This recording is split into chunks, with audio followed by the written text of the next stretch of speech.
Okay, I think I got it started. Yep. All Okay. right. Okay.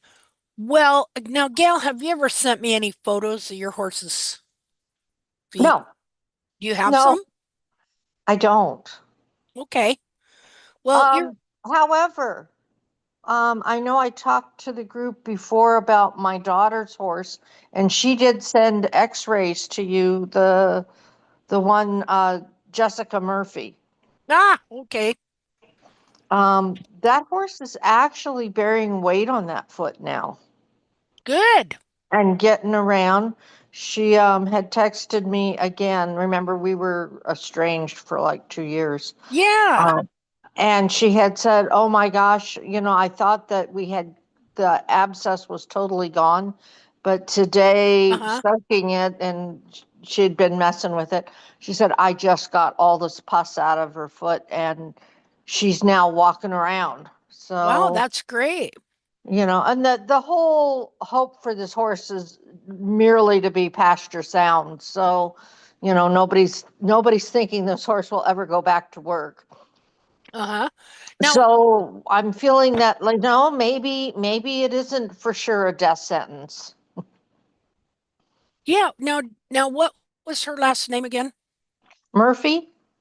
Okay. Because I think I kind of redid my whole Facebook profile thing, so I think she was on a different deal. Ah, Ah, I know because I saw her X-rays um on the Facebook page. uh-huh. Oh, it was. So she Yes, and joined a then group. she did, and that was I encouraged her. I said, "You remember the lady that used to say all jammed up?" You became quite the. You said that in one of your videos years and years ago, talking about the bars. Oh, and okay. and from then on, my husband and my daughter knew you as the all jammed up lady. That's funny. And I said, she's really done a lot of research, and there's been a lot of people that have had bad founders going on. And this was before she had X-rays. From what she described, I knew what was going. It was only Uh-huh. too clear that she had extreme rotation. Um, But I said they've a lot of ladies in the group have reported horses. Are you there? Oh, you muted yourself there. Somehow you hit your mute button, so you're muted. So I'm supposed to ask you to unmute yourself. I don't think I'm muted. Well, I'm going to look for her while you're figuring out how to unmute yourself, Gail. I'm going to look her up. So let's see, members.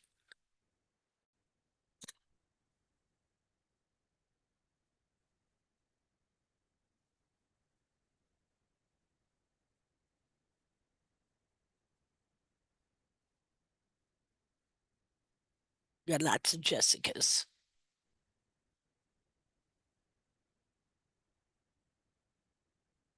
My gosh, we do. We have a ton of Jessicas here.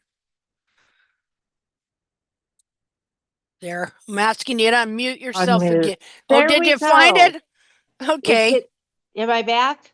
Yes. Right Okay. here. Jessica Murphy. Yes, that's the Okay. one.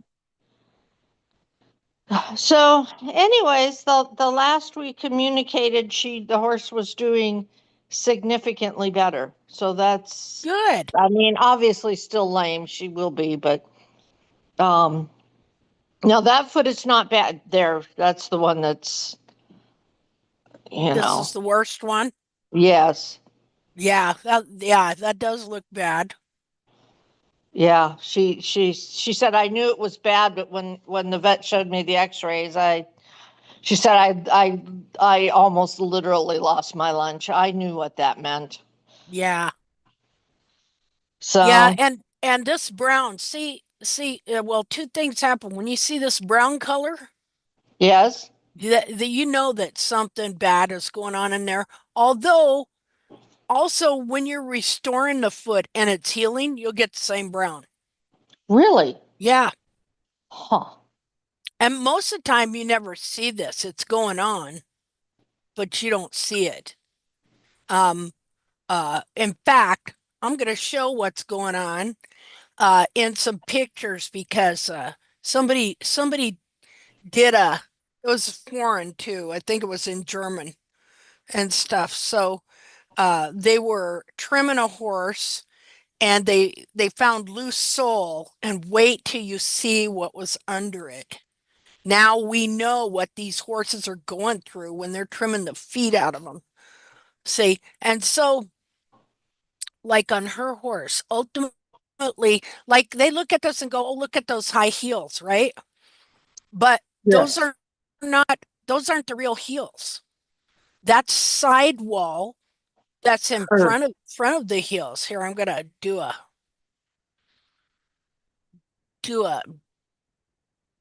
annotate on it, markup. Let's see. Let's see, share. Do. Share. Okay, so we can look at the cartilage right here. Even though she kind of took the picture from the front here, so we can see a lot of toe, still, we know that this cartilage is really bent under. And so this horse kept raising her foot back up and rolling her bulbs and cartilages in. And then all the periopal and everything just grew over it. So as let me first draw some anatomy on it here. Just a second here. Oh, I should have done it this way. Wait a minute. I got another thing I got to do here.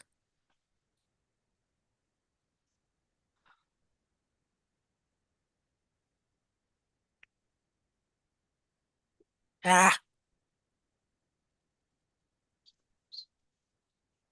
this and reshare. Okay, so let's see. We'll do it in blue. Okay, so right now Uh-huh. she's got the cartilages go like this. See, and so they're supposed to be like this, Yes. at least, you know. So, that it wasn't like there was nothing in there. Yeah.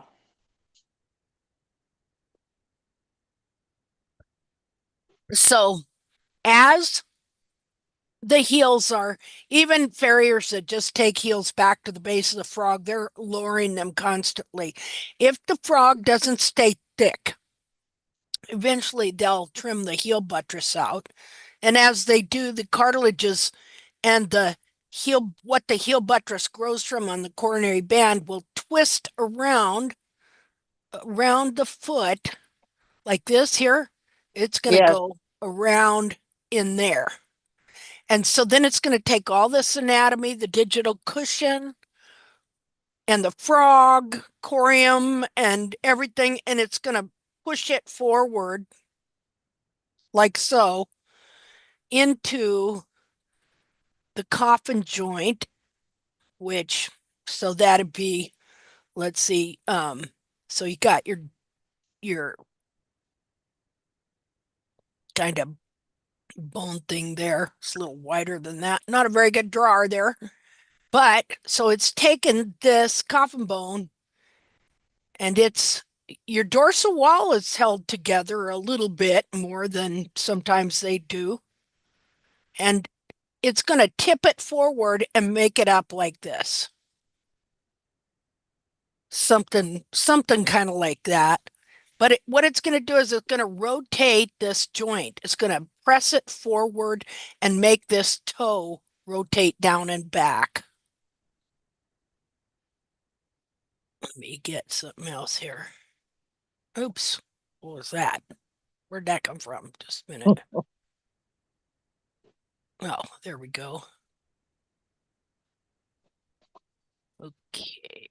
So if this was the coffin bone, it'll push that joint forward and push the coffin bone back like that. Okay, so let's go look at the x-ray. now. Just a minute here. Let me undo all this. New share.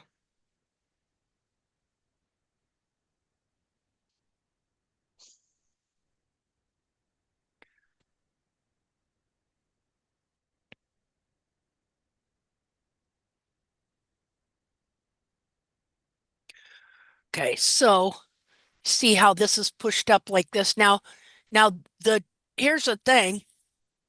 I'll show you how much there's a lot of this bone that's worn off and remodeled Yeah. right here. From it, okay, see how the joint has pushed forward here? Okay, what that did, just a minute here. Let me get another something to draw with. Oh, I'm gonna do another of this thing here.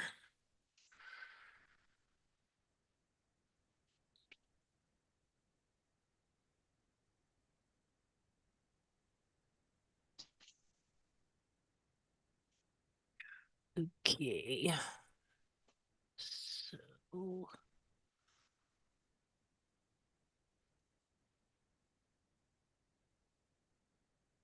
let's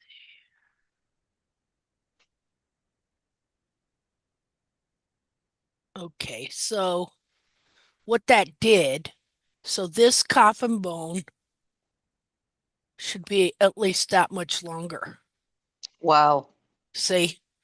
So what it did when it rotated it, it took it Mm-hmm. out of it's got a protective rim here that guards the edges of the coffin bone, keeps it from remodeling, that it grows, that convex ridge of sole. And so when this joint is pushed forward this way, it takes this bone here that was here and it causes it to rotate back like this out of, and you can see it right here, out of this protective rim of sole that it grows around the very edge of it, it pushes it out of there and onto flat sole.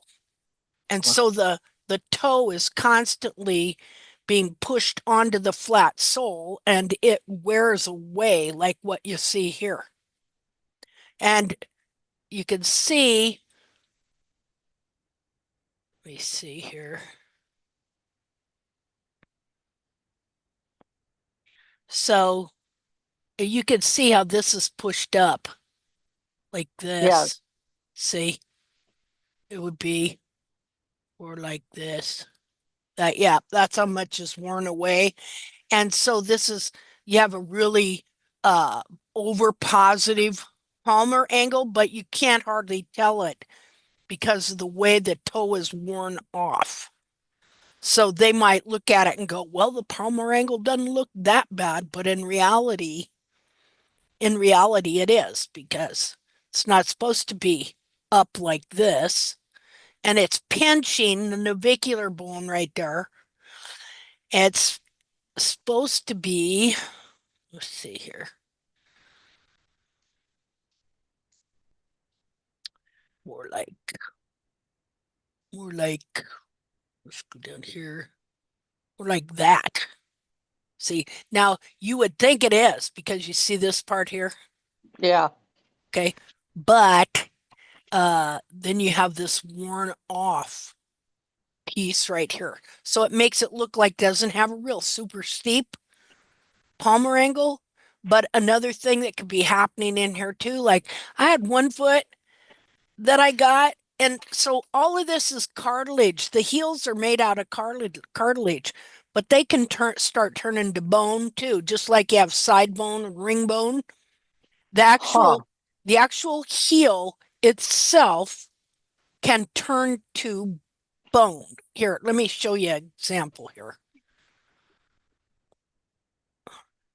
And again, this is all from foot binding, all from all this anatomy being shoved into here and pushing that joint forward. Yeah, because this coffin bone should be like that. More like that than like that. Let's see. I'm going to show you this thing here. Just a second here.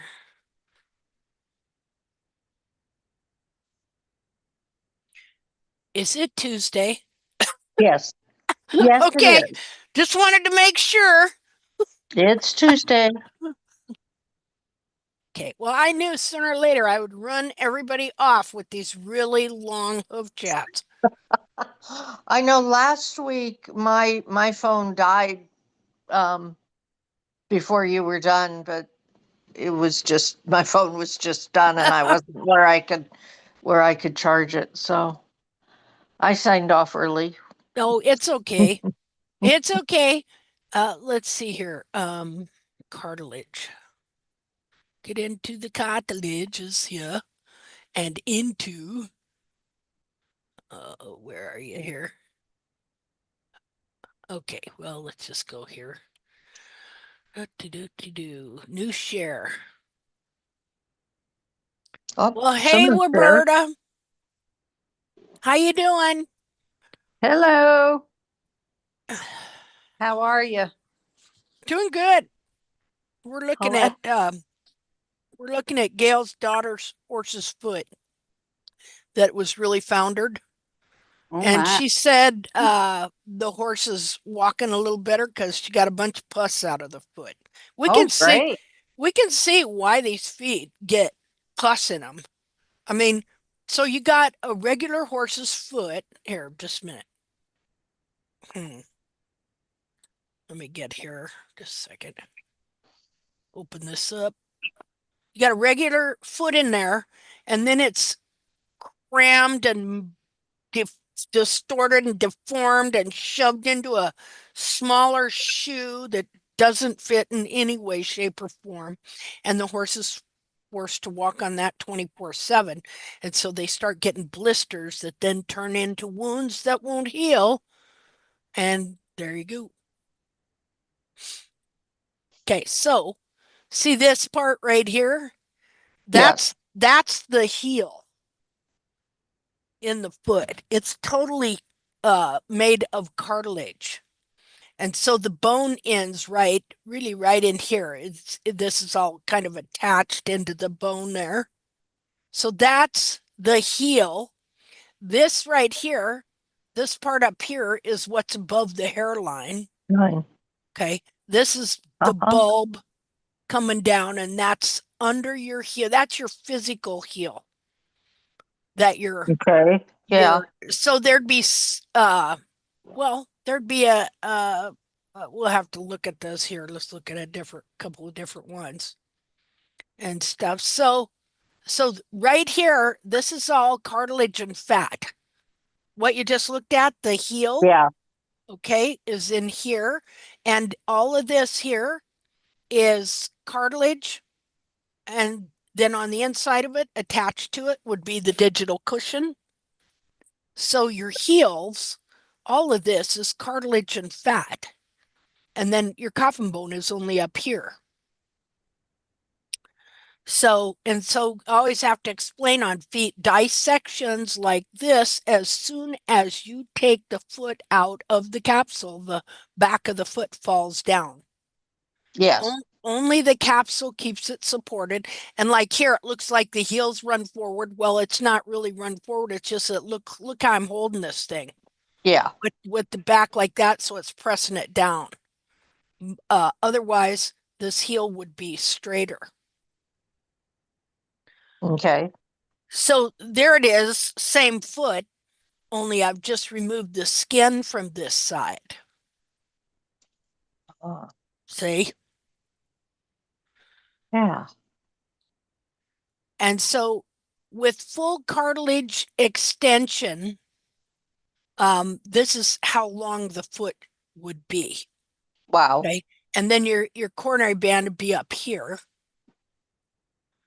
And so this is how long the foot would be. And so these cartilages, because they're rounded, okay, and cupped, as soon as you take away any support, the foot wants to pull back up. And as it does so, it will suck this part in around behind it, Wow.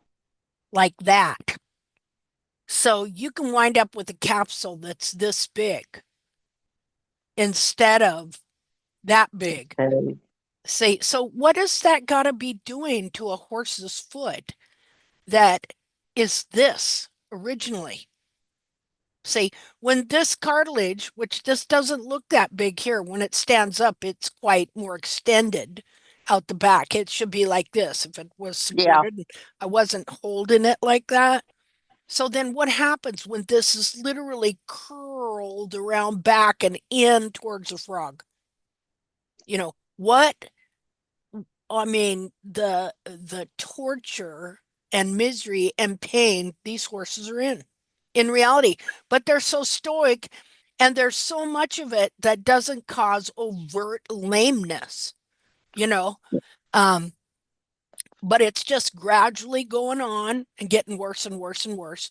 Like what we This is why these hoof chats are so valuable because people come share things. And so we have this example again of how the horse makes false heels when you trim his heels out. See, so this horse, but first we need to look at what this foot should have been like. Okay, this foot be like this foot. This is the real foot here, Right. both wild horses. But then if you trim this foot, and people do it easy too, because this is the image put in their head. Yes. That's hard to get rid of. And so then, so what happens? Okay, so you trim that horse still, his foot's still supposed to be up here. Physically, anatomically, structurally, I don't know what other words to find.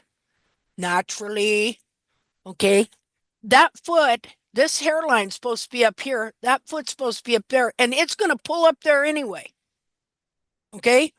And so when it does, it takes this here and wraps it around behind the foot and takes the wall and makes false heels, which is exactly what it did here. And look how it just built its own heel in 4 days out of this side wall here. And Okay, so, all I'm getting right now is the white looking foot. I'm not seeing any of oh, your okay. Sorry. Wait, that that's okay. just a second here. Oh, share. Okay, do you see that? Oh, there we go. Okay, now did I change it? Okay, Did it now I'm looking at hooves on horses. okay. Now are you looking at 3 feet? Yes. Okay, so that's the same horse in 4 days once somebody trimmed the heels out. And so uh Wow. this is the foot this horse has and had.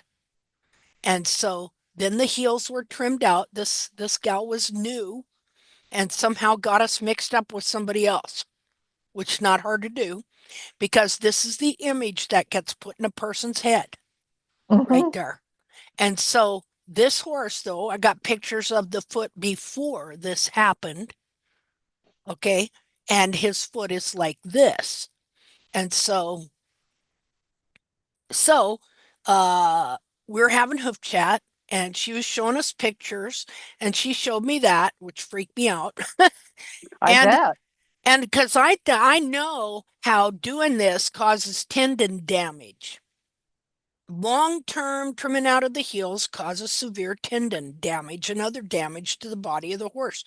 So I was worried about that. So I asked her if she could keep track of what was going on. So this is what happened over 4 days.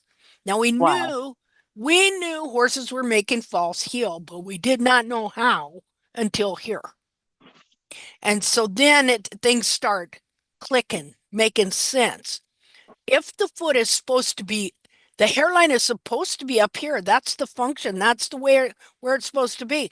So Yes. just because you trim the heel out doesn't mean the whole body of the horse is going to go, oh, okay, I'll just adjust to that. No, they're going to do everything to try and pull that foot back up. Back up.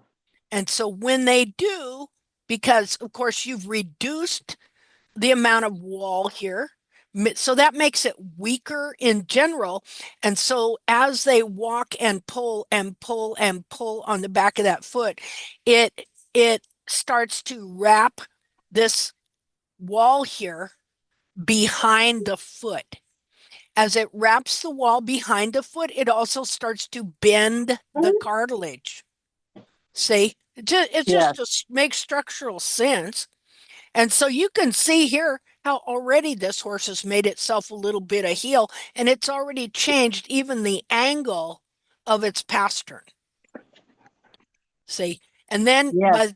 by the time we get over here, it's really made some changes.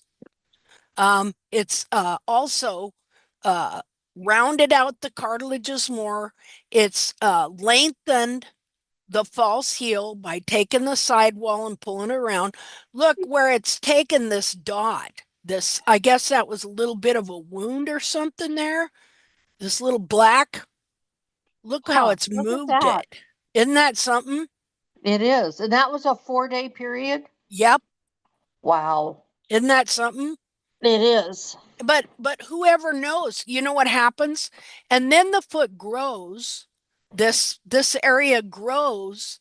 And what happens too is this piece of periopal that's right here, Yes. after it's all wrapped around like this piece will come loose.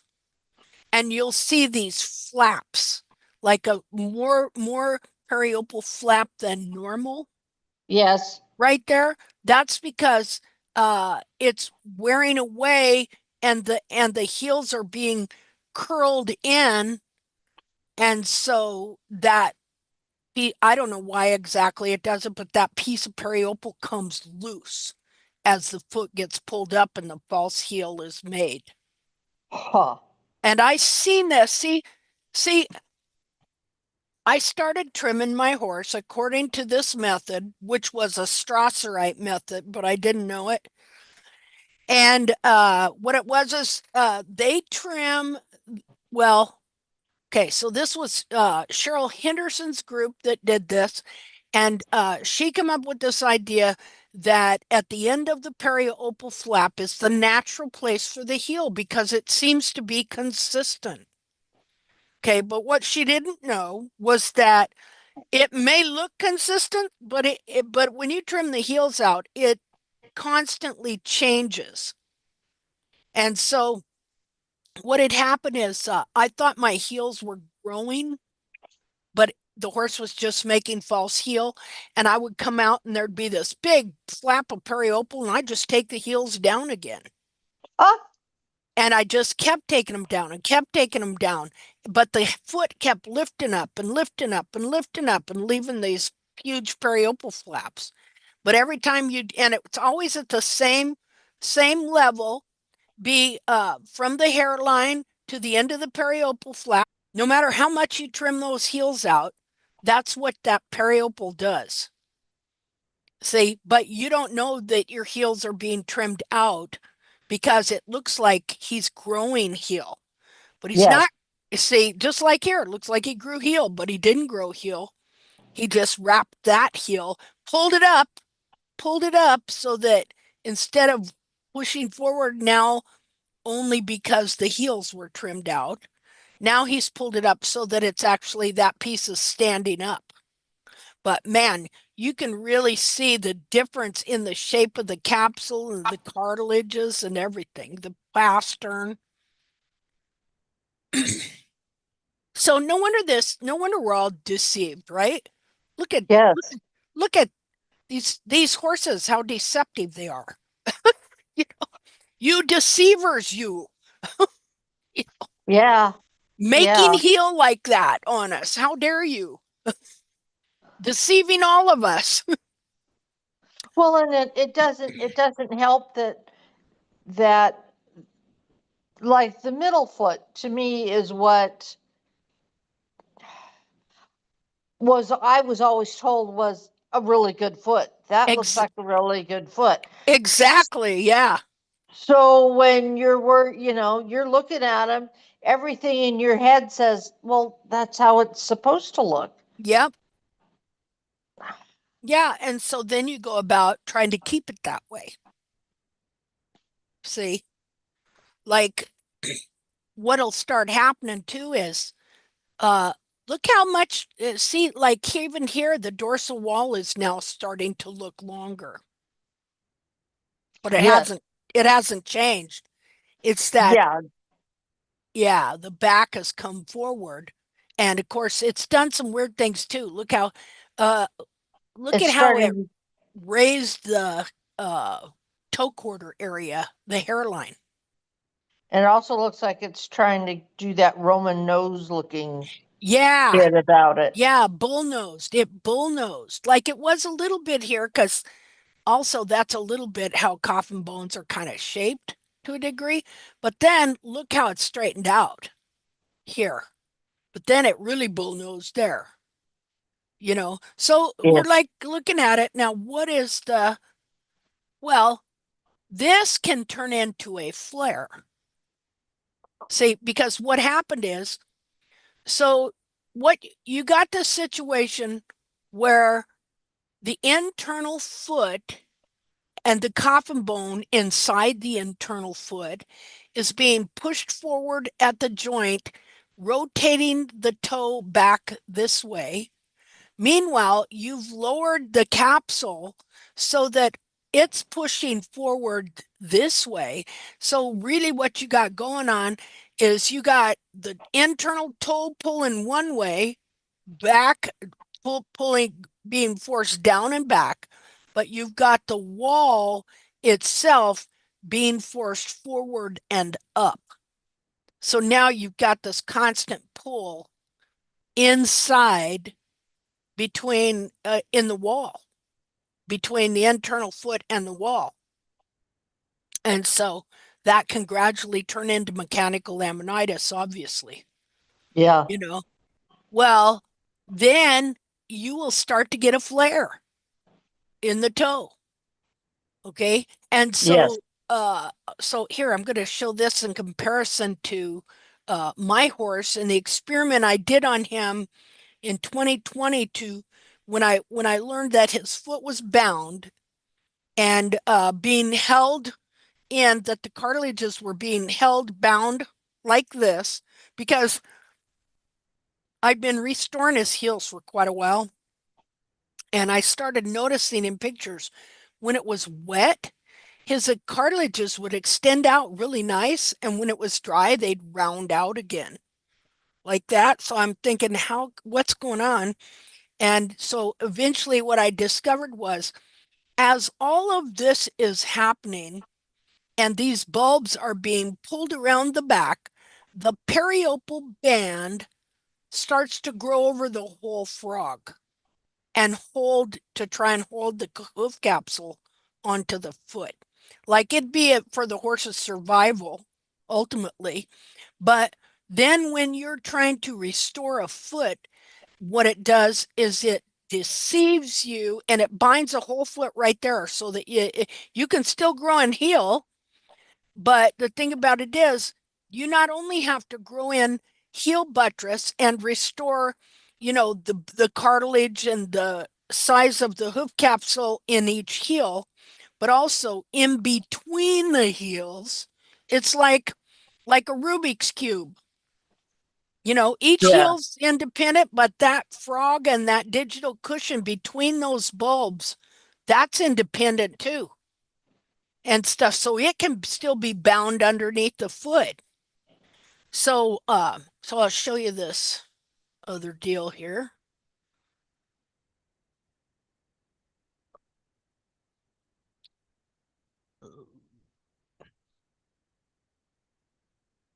So where I'm going to my horse's photos and show an experiment that I did where I really trimmed up that periopal, but this was after I've been growing heels in for quite a while. Because what we want to do um, in these horses in restoring their feet is we have to gradually trim frog bars to coincide with the hoof capsule getting bigger and adding the capsule back into the foot and lifting the back of the foot so that you just don't cut everything away and the foot expands out the back and there's nothing there for it, you know. Yes. Let's see here. Okay, so I'm looking for it. Just a second here. Share, just so you know where I'm at. Okay, you can help me look. Okay,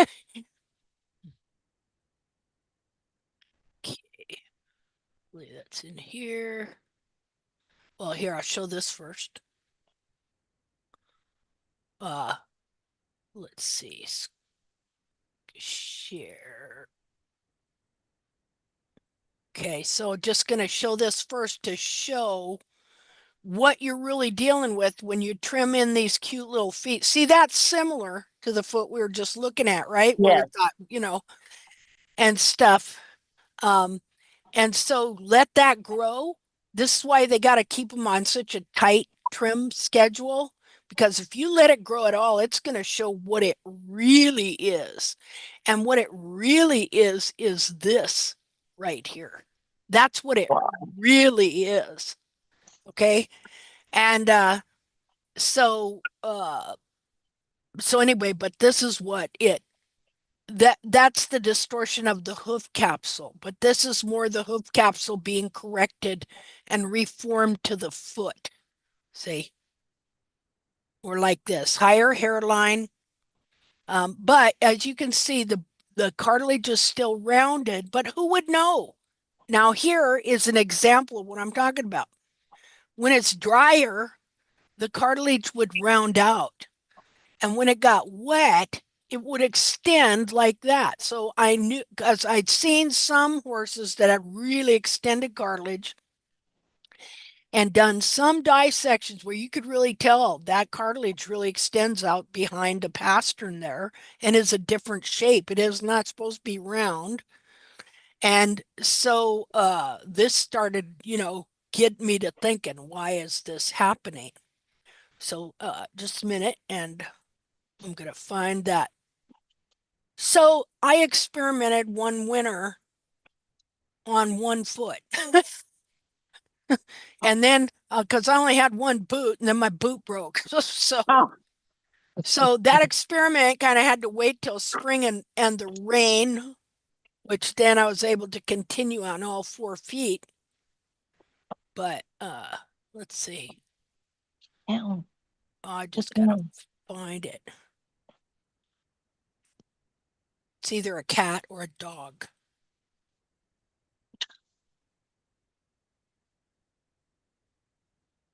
Unless you got a 3-year-old. Was that your kitty or was that the dog wanting attention? That was the dog wanting attention. Yeah, mine does that too. Oh, you're talking to somebody. Let me get in it. Yeah. Oh, he knocked the phone out of my hand a minute ago. Oh, Yeah, he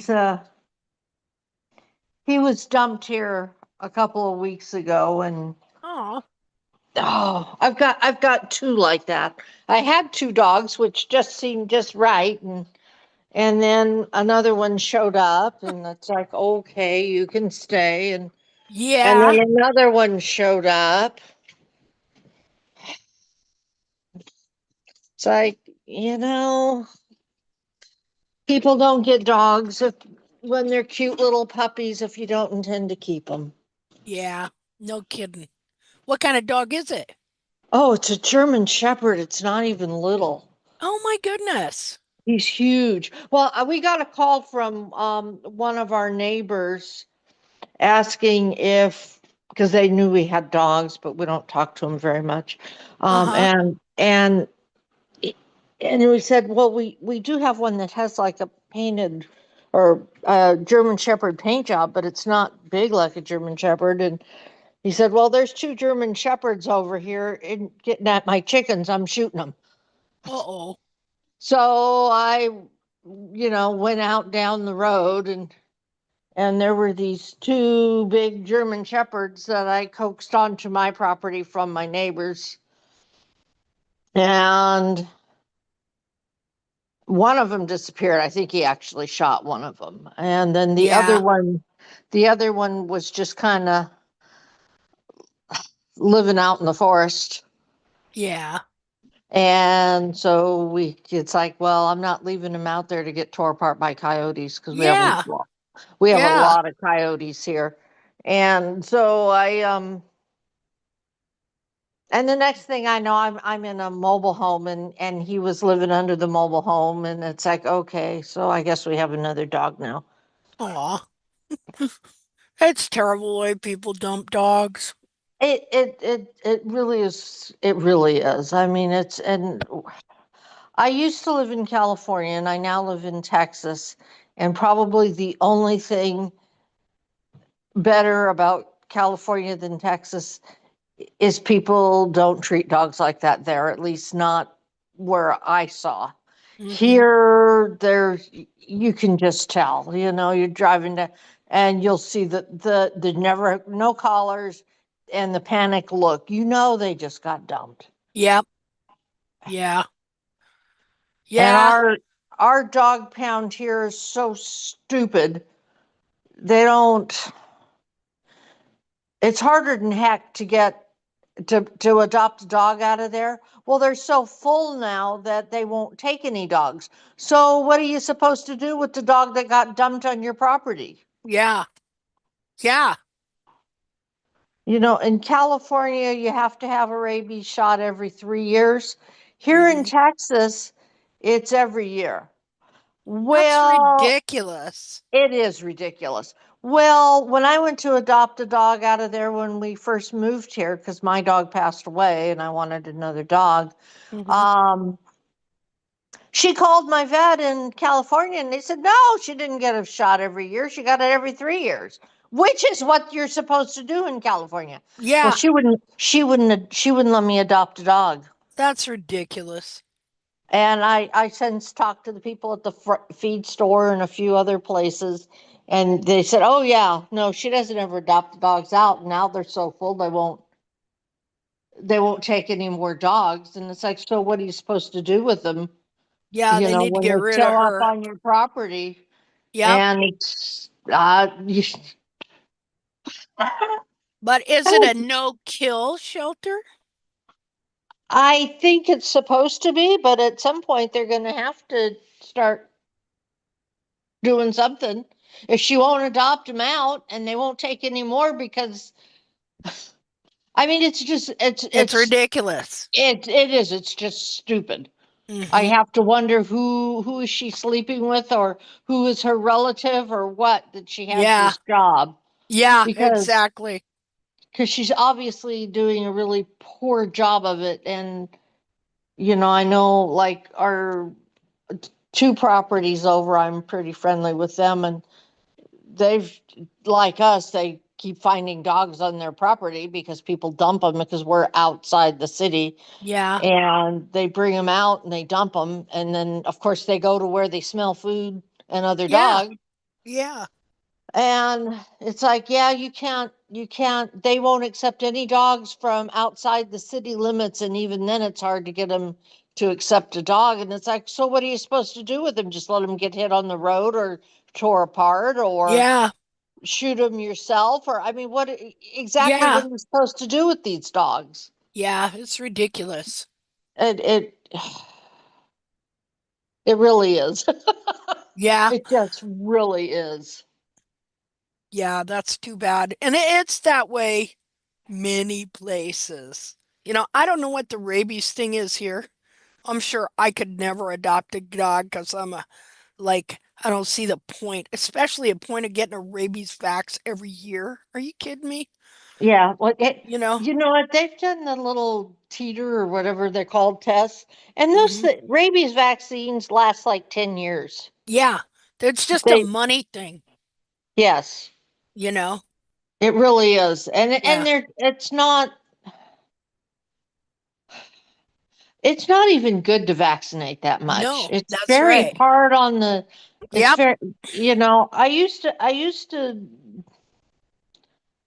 I wasn't overzealous pro vaccines, but Yeah. I was pretty pro vaccines. And after the whole COVID thing, not so much. Yeah. I can understand. I c- totally, I totally relate. But It's we kind of also don't like, want YouTube to nix us. So, yes. Oh no, we won't go there. but But it's but just very I frustrating. wholeheartedly am a certain direction, you know, when that Yeah. comes to that. So, Yeah, I yeah, just, we'll just leave it at, it really there needs to be a lot more research needs to into be, the whole. yes, there sure does.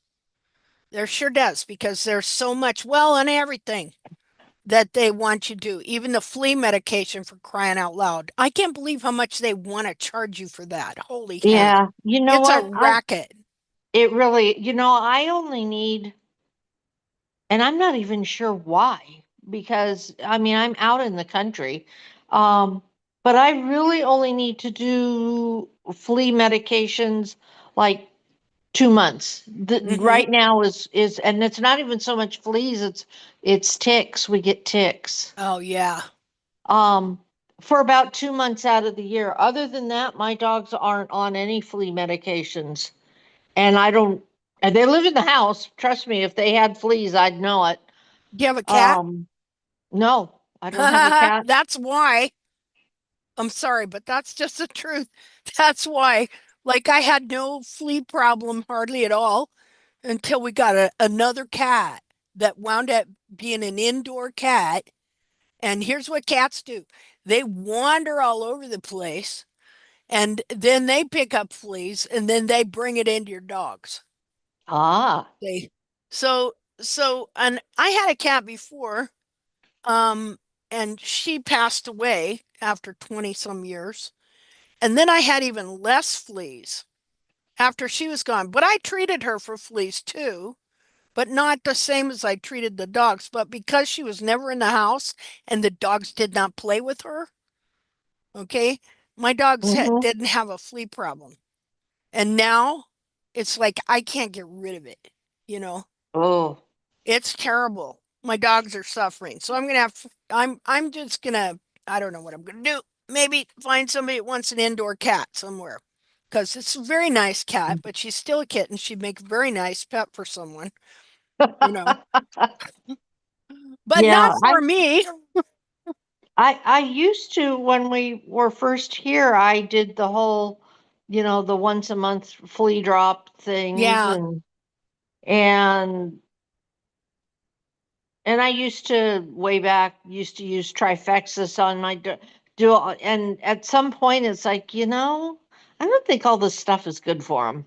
yeah, It I might it know. might actually get rid of the fleas, but I'm not sure this is really good for their Yeah, liver. it's And poison. yeah, so Yeah. I just kind of started, well, we're just gonna not do it, and we'll wait and see. And I have not had a flea problem in 2 years, 3 years. So Well, ticks I'm twice a year, envious. I'm twice a year envious. we because I'm outside more than I'm in, and the dogs are, if I'm out, they're out, and if I'm in, they're in. Yeah. Um, so every night for these 2 months we have the little tick check, because we have really bad ticks in the fall, but rest of the year I very little fleas and or ticks. So, and I'm not sure why, but I'm grateful. Yeah, well, you're lucky and Yes. stuff because right now I got a dog on my lap. First of all, she's over there itching like crazy. Now she's on my lap and I'm giving her an itch treatment here. You know, I felt so sorry for her, poor little thing, and whining last night and stuff. And that's because he's fleas. And I just gave him some flea medicine not that long ago. You It's might, taken what? one of my dogs that I got from the pound, when I got her, she was literally bald. Mm-hmm. She had, and I don't know why I picked her out of all the dogs, but she's a great dog. But she had Demodex mange and yeast infection. And they sent me home with a month's worth of medicine, which seemed to help. But Oh, as soon as sorry. she was No. As soon as she was all done with all the medicines and all the steroids, the itching came back. What had ended up with her, she's allergic to chicken. Oh, yeah. Okay. So I make her dog food now. She eats pork loins, rice, and vegetables. Okay. And she's been off all meds for 2 years. She has actually I'm sure got husky or something in her. She has the thickest hair now ever. Okay. And I said that to one of my vets. We were talking about it, and I said, well, you know what? I honestly think she's allergic to chicken. Mm-hmm. And his response was, well, I doubt that very much. Yeah, no, because they can be allergic to chicken. Because I had another dog that was. But as soon as I took her off of chicken and dog food, like I said, I make all of her dog food. She doesn't even get any dog food.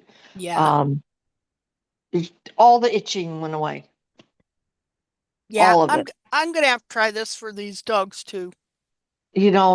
my dogs are everybody gets some raw meat every day, but Mm-hmm. that particular dog is on no dog food at all, Mm-hmm. and the difference is amazing. And Now I do you had some dogs in the past that had skin problems, do you and do you cook it? I do not cook mine. I But used do you give to. her pork, but you don't cook it? Yep, I buy pork loins at Walmart for $2 a pound, Oh heck. Hmm. and I just grind them up myself. I have a meat grinder. My husband had gotten a fairly heavy duty meat grinder, Mm-hmm. and I just, once a week, I grind up a couple pork loins and a couple, and I make some rice and some veggies up for her. I do cook the carrots. There's a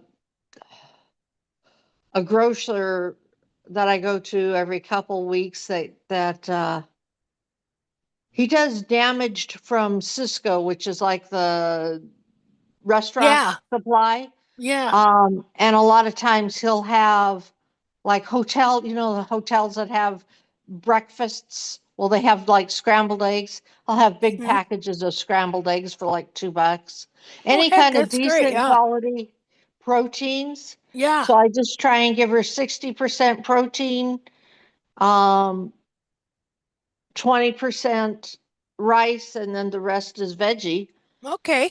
Whatever I can scrounge, as long as there's no chicken involved. Okay. Okay. So eggs don't affect them the same way chicken does? Does not seem to. Okay. In fact, all my eggs, even my egg shells, I grind up and throw in her stuff, so I know she's getting enough calcium and other minerals. Oh heck, okay. Um, the veggies I do cook because not to sound gross, but I've gone and examined their poop, and I've noticed that if I don't like cook the carrots, they're Yeah. just coming out red chunks. So I don't think she's Okay. not They're really not getting, digesting them. yeah, not So, getting nothing out of that. Okay. so I cooked the carrots, and that stopped. Um, yeah, and she's been amazingly healthy ever since. Wow. Hmm. Okay. The other dogs, I go and buy those, I'm sure you have them there too, the 10-pound bags of chicken quarters. Yeah. My meat grinder is strong enough that it pulverizes bone and all. Oh wow. So I hack those up enough to get it into the little tubes, Uh-huh. and they just get that raw because you can't even find the bone. It really does a number on it. Oh wow. Okay. And I'm my they're so much healthier. I don't even know That what to say. figures. Yeah. Okay. Well, I'm gonna have to try some of that. Do some research on raw diet. If your dog has issues with allergy, you'd be surprised how much they go away. Okay. I will. Thank And then you. mess around with different proteins. Um, a s- Whatever, and For us, we noticed pretty quickly. It was like 3 days and the itching stopped. Okay, I'm going to try So that out. Plus, I have a whole freezer full of pork I know I'm never going to eat because there you go. I did not like the way this company cut it up. And I've been thinking about that anyway. I should have feed that to the dogs, Yeah. you know? And because I know some people feeding them raw meat grosses them out, Mm-hmm. uh, chunk it up and throw it in the crock pot and Okay. cook it, slow cook it. Yeah. Originally, that's what I used to do with the chicken, and then we got this other meat grinder, and my husband said, I wonder if it'll take out bone," and it did. So I Wow. just do that. Okay. But it's amazing when you get them off of true dog food how much better their skin gets if they have skin Yeah. issues. Okay. Well, I'll try that and let you know. Okay. Okay. Okay. Well, for everybody else's sake, I'd love to keep talking about dogs, believe you me. But this is a horse chat, so Yeah.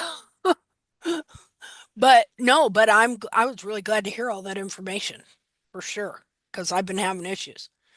well, give it a try. Okay, I will. Okay, so getting back to the foot. Okay, so I showed you that foot that she totally trimmed the heels out of and what it did. All Yes. right. And so in this case, I've been restoring the heels on this horse for 4 years at this point. Since I learned about it in 2016, right? I mean, you should see all different shapes this foot went through because I didn't understand how these feet get bound. When I Yes. first started, I was just thought it was, oh, we just grow the heel buttress. Nay, nay, that ain't how it works. The whole internal foot has been deformed and distorted. So this is in 21 or 20. Well, close to 21. All right. 12, 21, 20, 2020. And I did this experiment where I had learned how the periopal was growing over the whole frog and binding it under and things like that. And so I did this experiment where I really cleaned some of that out, and then I put a sock on the foot, and then put a bag on the foot, and then another sock, and then put it in a boot. I put the other sock on so it don't slip around, Uh, and then filled it with liquid, like just pretty much just water. Okay. And then so I left that boot on for 2 days. And then after 2 days, look over here how much it had changed from this. Look at the dish in the wall. What I want you to see is the bump here. Remember, I yeah. said when all this anatomy here, where the frog is pushed up into that joint, it pushes that joint forward, which rotates the coffin bone down now. But another thing it does is, and it's pulling it actually away from the wall. Another thing it does is it pushes the capsule forward and up. So coffin bone down and back, which is the foot, the toe of the foot covered with skin. Okay. Toe of the foot pushed down and back, toe of the capsule pushed forward and up. Okay. And of course, look at the rounded cartilage. Yeah. All right. So 2 days in a boot, trimmed up all this frog and periopal between the bulbs and things like that. And this is what it did in 2 days, how much Wow. it changed. See, okay, so put that boot back on, pretty excited to wanted to see what it looked like the next day, even more so. See, Yeah. see there? Look how much the bump went out. Look at the wall straightened. See? Got a dish here. Got, That's pretty amazing, isn't it? yeah. And the heels stood up. See there? The heels stood up, the cartilage lengthened and flattened, and the bump went out and all the horn tubules, the whole capsule, the whole foot just shifted like back. Yeah, it did. Now, what did it do the following when it dried out again? Did it go back Yes, or pretty much. And so I had to wait till the rainy season to really get on it, you know. The fact is this cartilage, it moves so easily. You know, when you take this hoof capsule off, it'll just fall to the ground. And so it's meant to be supported by this heel buttress here a specific way, you know. And yes, so what I eventually learned was that the whole frog has been shoved forward into the foot and then grown from that position. So that whole frog has to move back and up where it goes, back up behind a foot. So let's go back to this other one here. So that's same thing going on here. yeah, Here the horse is making false heel. Okay. Um, but it's all the same process kind of going on here. Although for this foot, you would have to grow in a lot of heel and grow it back before you get to what I have on my foot there. yes, But it's interesting how it changed the shape of the dorsal wall. Like here, it looks a little bull-nosed, which could have been just natural for that. Here, it's straightened out. Why did it straighten out? Because now, and look at the bump, because the internal toe is being forced down and back, but the wall is being forced forward and up. So it just straightened out this little bulge here. See? Makes it straighter. yeah, But here it's back. See? In a worse way. yeah. So, That's amazing how much they change. yeah. And also the toe looks longer because what happens is as the cartilages are reducing in length going this way, it will, first of all, it forces the toe forward. And second of all, it's going to make the toe look forward and longer, even if it isn't. And that's when people start taking the toe back. Well, come to find out, the foot can bend. You know, the the back half is cartilage and fat. So the front half is bone, so it can bend. It can bend from the front back or the back front. And so when it bends, it's getting smaller and a smaller capsule grows to hold it in its bent position. Let's look at some more pictures here. This shows the progression. This is what the foot was like that. And here's what you can see.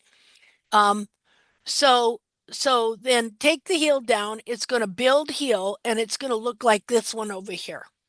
So what happened to the cartilage? Well, here, let's look at this. Now, uh, here you see the heel buttress right here. Okay. Yes, But see how it bent in over here? When yes. when the heels were lowered and the foot insisted on pulling up, it bent this wall right around behind it here. And the interesting Oh, thing, yeah. yeah, the interesting thing that happens is when you're restoring the foot, the same thing happens. Like I just went through a period with my own horse where the back of his foot expanded and it pulled the current heel in like this. Um, which when it's like you're doing a reversal. Well, you're doing a reversal, and it'll back up the same way that Oh, it distorted. And so now I've had to treat this so that the foot can still pull this way and then widen the heels out like this. But it's interesting how it really bent those heels, how it made the foot, oh, but it's going to make the foot look wider. Wider ain't always better. See, because the heel buttress is not supposed to be bent like that. A lot of times you're not noticing because what you're looking at is this area here. You're Yeah. not looking at that. Wow. And this just showing how the foot bends, just like in Chinese foot binding, how it can be bent into a smaller capsule. And I just did a simulation of how if you kept going this way, you could wind up with a foot that was shaped like that. Huh. Interesting. And this is a wild horse, adopted wild horse. Look at those nice big cartilages there. Yeah, look at that. And of course, here's our example again of how much that's exactly what happens to your foot. The whole back of the foot twists and bends around the back and takes the capsule wall and bends it around back too. Like right now, I'm seeing my horse's foot get longer because what is bent around here is being released. And so you're seeing more of the side wall. And see, these cartilages here, this is what the foot is supposed to be like. Up in the air, off the ground, supported by two heel buttresses so that you can grow some frog and then have this nice big wide frog stay.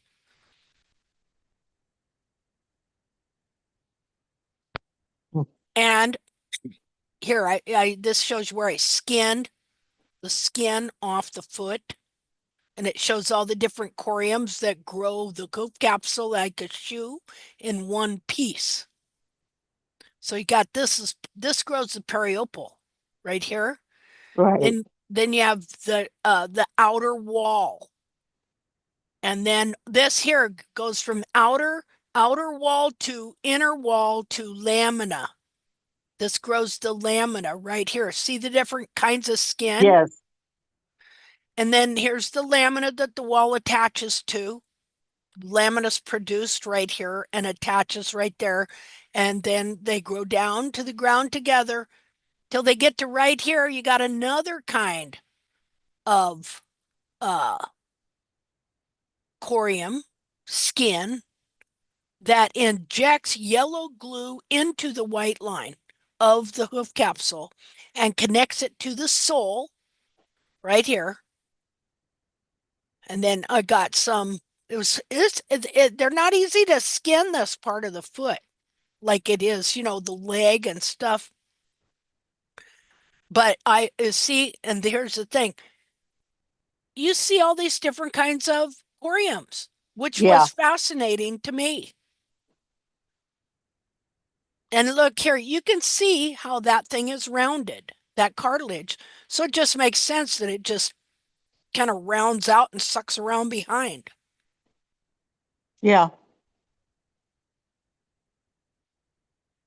And again, got to remind people when they're looking at this that this is not how the foot is. Okay, you look at barefoot horses that got this 30-degree hairline and bulbs on the ground. What's underneath it? Nothing. See, a horse has to have at least 2 inches. Well, about an inch to there, and then another inch so he can grow sole under his foot. And if you look at that barefoot model, especially the sagittal section of the basic Jamie Jackson barefoot model, has no sole and no frog. That horse died in a BLM roundup, so he can go around saying, "Oh, this is a sound barefoot off a wild horse." He never saw that horse walk, run, nothing. And it Yeah. was I very, say, how does he know it was sound? Because it was yeah, dead. yeah. He doesn't. He doesn't know nothing except what he makes up. Like literally, he makes it up, I know. you know, and stuff. But it's good marketing.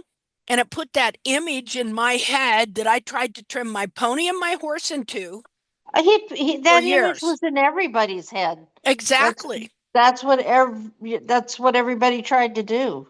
Exactly. I didn't even realize how much that image was in my head until I found this old three-ring binder that I made clear back in 2007 or 8. And in the front folder on the front page, I had put that one dead wild horse foot with 30-degree hairline, no heels in there. And I didn't even know that because the thing got lost in the garage for 10 years or more. And so then when I took it out and I seen that picture on there, I was just like dumbfounded because I didn't even remember putting that in there, you know? Well, that's what we were all told was what we were striving for. Exactly. And that's even quote unquote professional farriers, they have it in their head that it should be on the ground. I mean, Yeah. it's what they do. Yeah. Well, and that's because they've been led to trim the heels out of the horse for 2.5 centuries. Yeah. See? And so they're used to seeing, like to me, even this hairline is not even correct to me. And of course, this was on a horse that's self-trimmed. But if somebody would have known what they were doing, they could have really perfected this guy's feet. But regardless, look at the cartilage. See how straight it is? Mm-hmm. It's not rounded. And look at the heel he had. Yeah. And this just showing kind of what happens, how the foot gets bent in there. Let's see what else we got in here. Oh, I recognize that foot.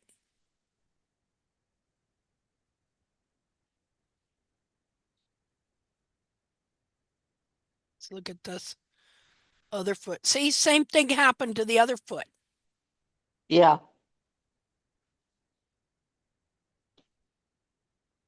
Interesting.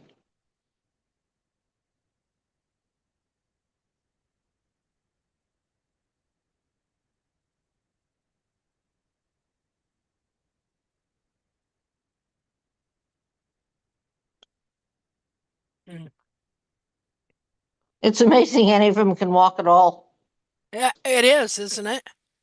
How much they have been led to survive uh hoof distortion. I'm just seeing what else I got in here.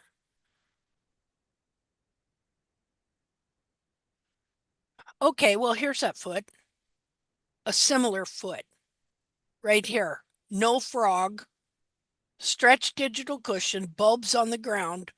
Um, and then this foot is a foot that has a frog, has sole here. Hmm. See, here's 2012 when I was trying to get that foot. His hairline would not stay down. He kept raising it up. I got so many Yeah. pictures of his feet, and when I look at all of them, they all would have had heel that I would have that I did consider at the time was too much and kept trying to trim out to get that 30-degree hairline. Fine. Yeah. So, and here's I an don't know. example, you know. So this is a foot of a horse I trimmed for 8 months. And of course, I was trimming the heels out of him, and it was pulling the back of the coronary band down like this. Yeah. How can you not have run forward heels when you're Yeah. bending the whole coronary band? Of course, it's pulling the frog corium down too and shoving it forward under the foot there. And so I let that foot set in salt and borax for 2 days, and the cartilage and all the anatomy pulled back up. What you see here pulled back up. See here you Huh. can see the how the foot was supposed to be shaped. Let's see. Yes. So there's the heel. Here is the coronary band nubbin, I call it. I don't know what it is, but anyway, this would grow the heel buttress like so.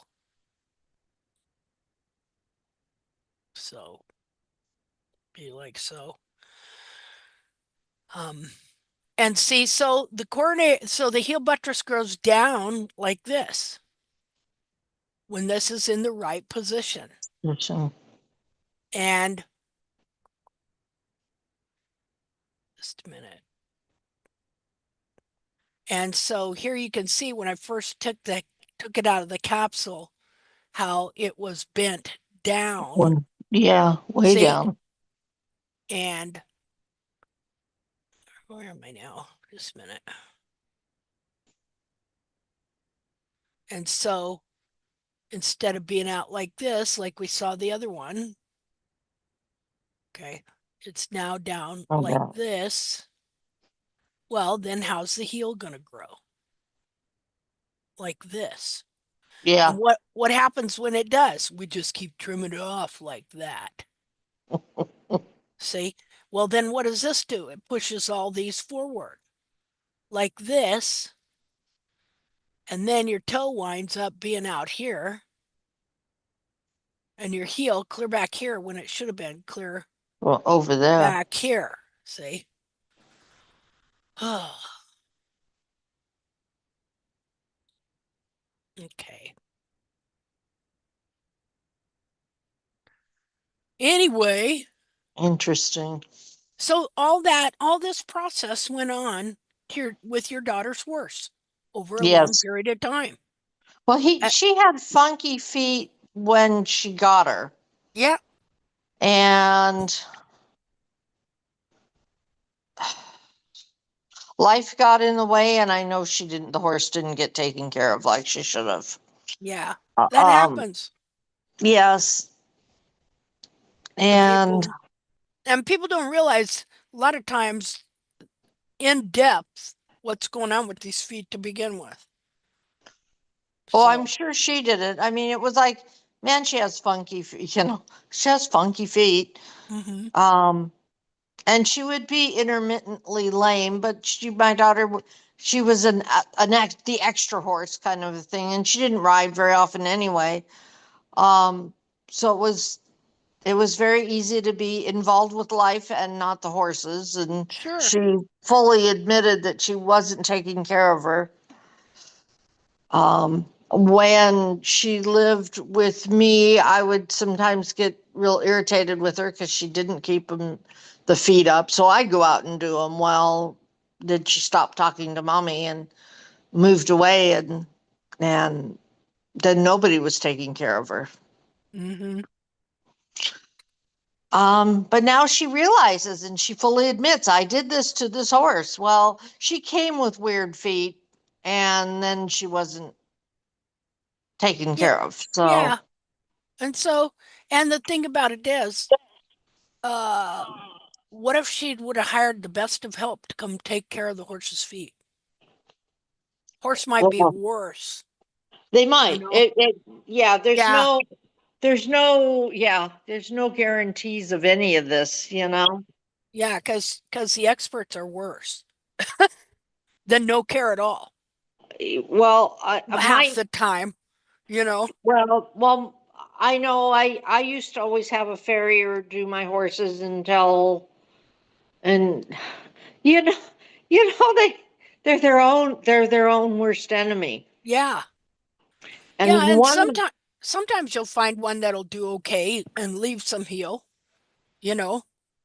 yeah, well, my last one didn't, and I had one horse that was she's passed away now, but she was severely abused before I got her. Aw, And she really needed a shot at Darmosadan before the farrier touched her mm-hmm, because she would fight and she was a big girl and she would fight.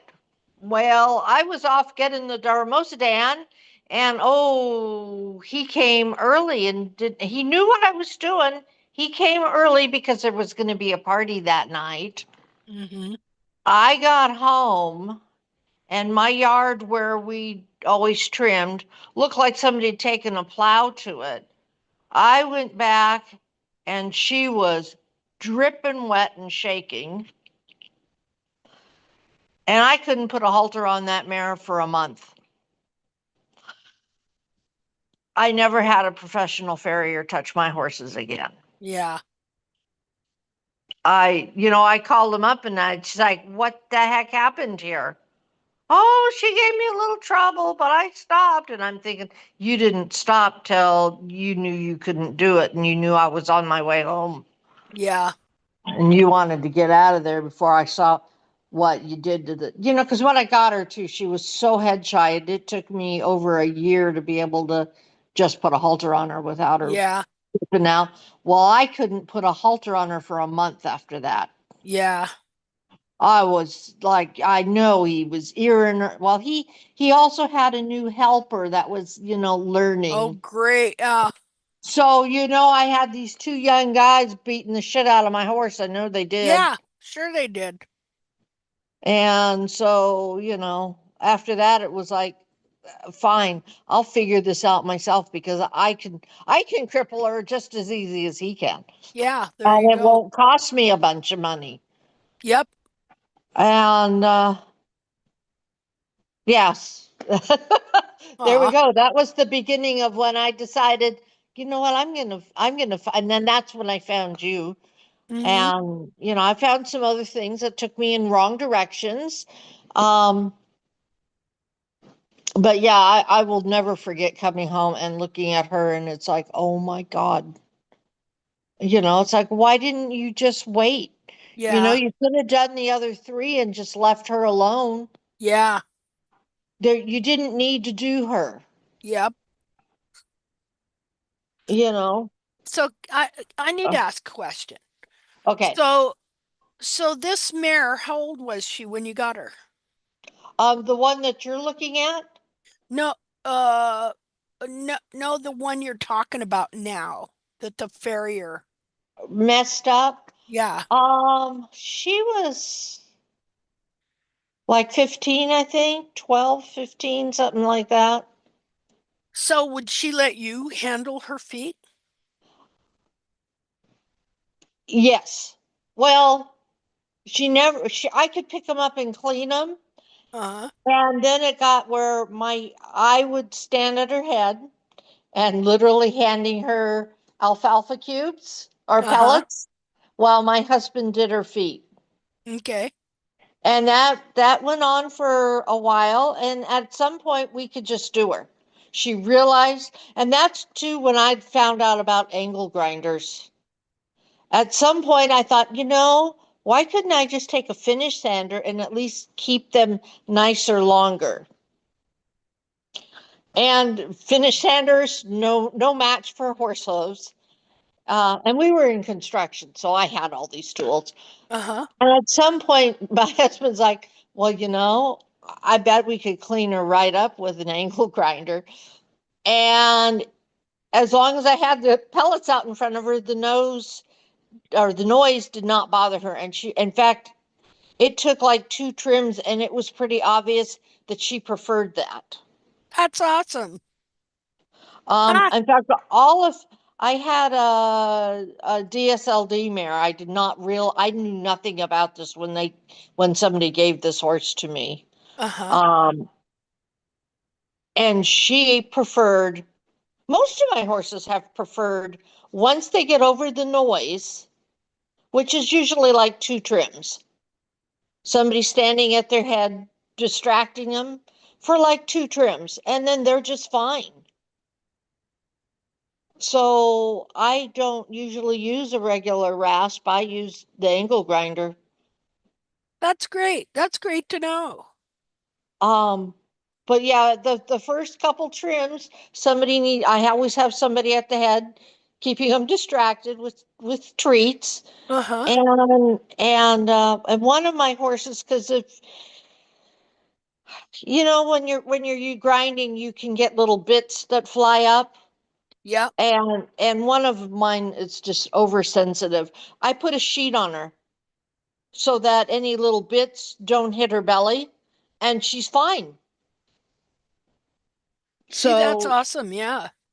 so that works. That has worked for us, and there you have it. Now that Yeah. little Paxil 2-inch angle grinder thing that you talked about, I got one, and that's just wonderful for Oh doing the man, littler spots. they are, aren't That's they? they are. Yep. Um,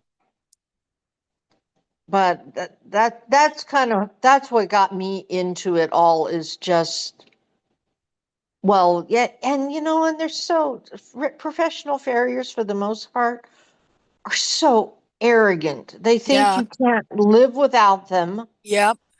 They either at that time back then, we owned our own business.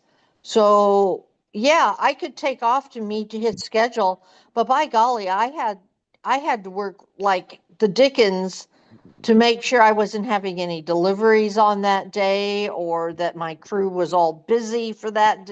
I mean, it was planning. So when he just didn't bother to show up sometimes for 2 hours and didn't call me, Yeah. it's like, wait, my time is every bit as valuable as yours, buddy. Yep. And then after that, it was just like, you know what? I'm just really done with these guys and their arrogant attitudes, how we can't live without them because they don't know as much as they think they know. That's the truth. Um, so, it was very scary, but look, all my horses survived and Yep. yes, and they're more comfortable with me doing them, and Hmm. sometimes because I'm not as seasoned as you are, but I'm close, Hmm. I and totally relate. some days I can only do the front feet. I Hmm. do the front feet on one of them. That's all. And we'll do Yeah. the others tomorrow or the next day. Whatever my back and knees can take, that's what we'll do. Well, I'm And same here. Okay.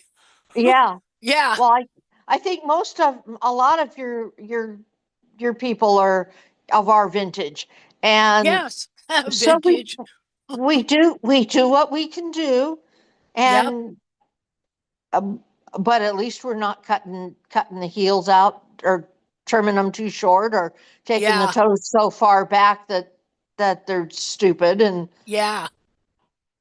And if my horse is sore afterwards, I know I did it. I Yeah. don't have anyone Exactly. else to blame, and I'll know not to do that next time. Yep. Same here. See?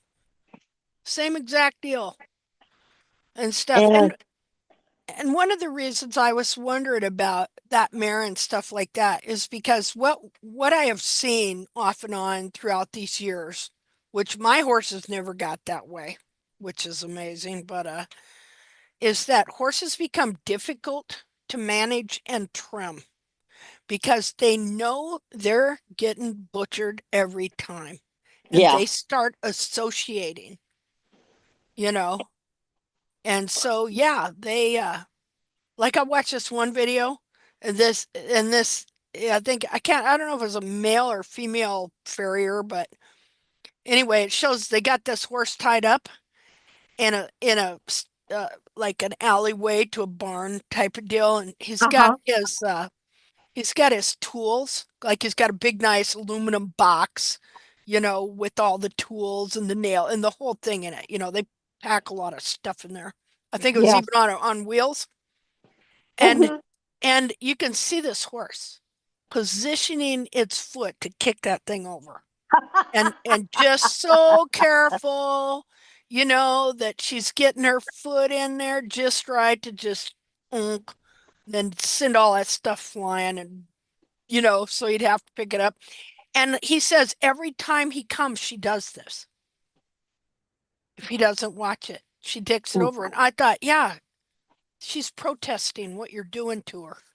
Yeah, You know, so they're associating all this with pain. And guess what? Horses have really long memories. That's yeah, why, yeah, you ever notice when you're training, if you do something wrong, how long it takes to get that back out of them, yes. you know? Yes. Oh no, they don't forget. Yeah. They don't forget. So yeah, no, when that particular mare had come to us, she had been so abused, so Oh, neglected. She had been, she was a nice mare. I think she was somebody's attempt at making a hunter jumper. She was a big, oh, stout girl. yeah, Um, and she had such a nice hair coat. But if you looked at her, I'm certain that she must have at some point gotten wrapped up in barbed wire. Because if you look at her in the sunlight, you could see the scars. scars. Yeah, Somebody spent a lot of money having this horse stitched up. But the story we had gotten is that she'd been in the wreck, she healed, they decided at this point that she was never going to be the show horse or whatever that they wanted. Or yeah. in any case, she ended up spending a great deal of her time in a slab-sided round pen. Oh, No contact, no nothing. that's terrible. Yes. So then the guy that I got her from, his sister had bought her. Well, she didn't know what she was doing either. Mm-hmm. And at some point they decided she was too much of a project. And then this idiot, and nobody had taken care of her feet in all this time. They were a mess, Uh-huh. huge, literally the size of a dinner plate. Um, all broke out, you Yeah. know, yeah. Um, and he freaking tried to rope on her. And while she's not going to work, and it's like, no crap, she's not going to work out for that, idiot. Yeah. So then I ended up with her, and we she was so traumatized. It Yeah. was so sad. That's too And bad. slowly but surely she came out of it. And like I said, we got the first farrier I had was halfway decent, but he ended up moving out of state. Um, but it was kind of, and I wished now that we had been a little more aggressive in the beginning, but we didn't want to hurt her more. But at some point, we just decided, you know what, I'm just going to get Dr. Feelgood and put her nighty night before you get here. Because one or all of us is going to get hurt because Mm-hmm. she's not having anybody touch her feet. Yeah. So then I got the new farrier, and we were, I could tell he was like, you really don't need to drug this horse. And it's like, oh, I really do. I really do. I'd rather drug her. I'd rather spend the 45 bucks and drug her and know that you, me, and her are not going to get hurt. Until he decided he wanted to go to his little party and came early. Yep. And I was starting to get increasingly irritated with him because I didn't like my horse's feet were changing in bad ways. I didn't like, we had four, and they were all changing in bad ways, and I didn't like it. And at some point, and then of course we lived not very far from Santa Barbara, California, and I don't know if that's like very high end, high rent, rich people. Yeah. And he just kept saying, well, I could be spending my time down in Santa Barbara making some real money. And I'm like, because he was trying to prepare me for a big jump in price. And so already I was irritated with him Yeah. because it's like, yes, and you'd spend a tank of gas getting there. And here I'm 5 minutes from your house. Yeah. But anyway, long story short, after I came home and found my horse in that shape, it was just like, I really, I'm done. I'm done with these guys. Yeah. I'm just done. I told, so my husband and I said, well, let's watch some videos, let's get some books, and we'll go out on our own and see what happens. It can't be a whole lot worse than what he did. Yeah. And And so, he went to college. I mean, and not just he went to Cal Poly Pomona. uh-huh, Um, no, I'm sorry, Cal Poly San Luis Obispo, and which had a huge horseshoeing program uh-huh. at the time.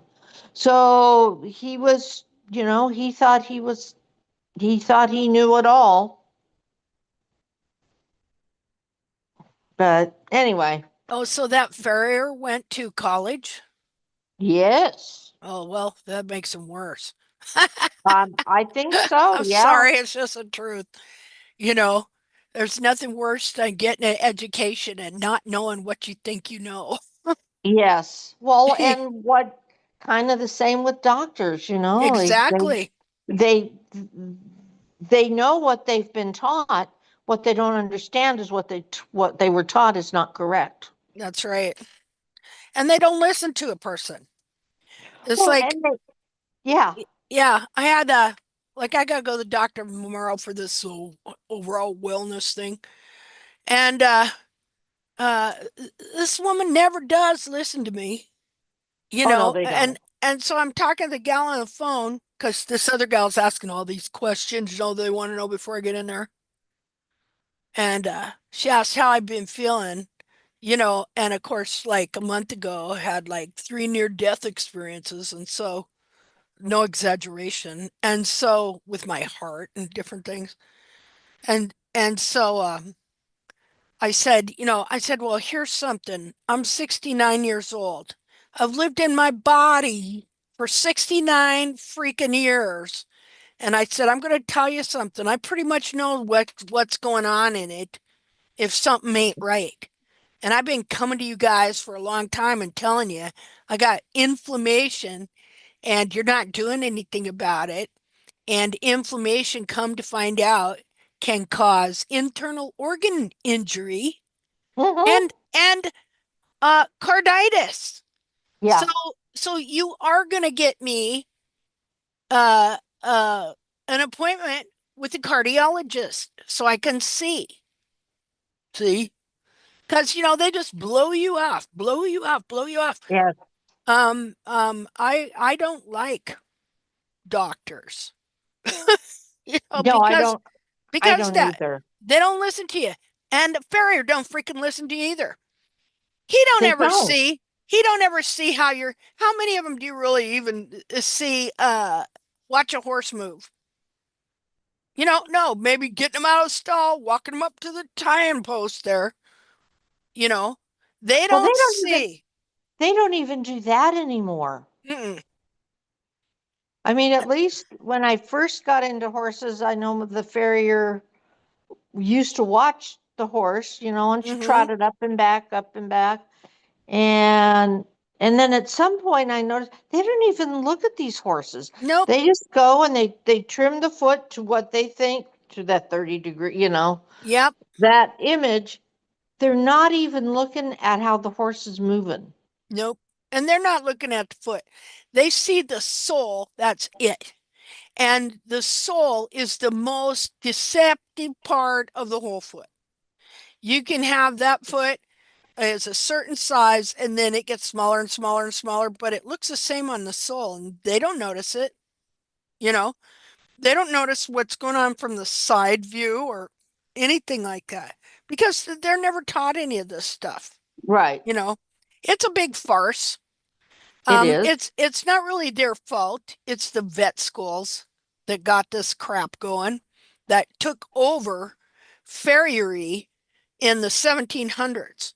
Through the King of France, things like that, they started, oh, we're scientists, and so the old vet knowledge, or not vet, no, well, yeah, the farriers were the veterinarians. The men that took care of the horse's feet were also the veterinarians. And so they had this ancient knowledge that was correct. And then these science, quote, academies that claimed to be enlightening things and were really leading people into more darkness. Yeah. Okay, they came in and they wanted to take over all of these areas, like all the guilds of these people that had this ancient knowledge, so that they could tax it, make people go to their school and pay them and take the money away from the ancient guilds. And I mean, it you couldn't even touch a horse for the first 5 years you were an apprentice. You know, Wow. the guild system and the ancient knowledge in which they trained and knew how to take care of these horses, what their feet should be like, was extensive. Okay, they knew anatomy far better than those egghead eggheads that were in the colleges. Well, there were okay, so first to happen, you know, they started getting a little freedom. Uh, okay, don't want to offend anybody, but from the Roman system, because then back then you had to think if the church said the earth is flat, that's it. Don't anybody Yeah. be changing their mind. We're gonna be burning you at the stake or putting the thumb screws on you or something. And so then they finally, when the printing press come along, stuff like that, they got a little bit of freedom. And so yeah, they start looking at science, things like that. Um, uh, Trying to develop these methods, and that's fine.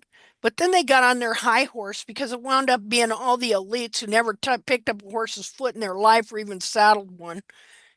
They're having Yeah. somebody else do all that for them. And then they started thinking that they knew best. And then they started seeing a way that they could control knowledge and make people pay for it. Ta-da! Here's our college system. Yeah. you know.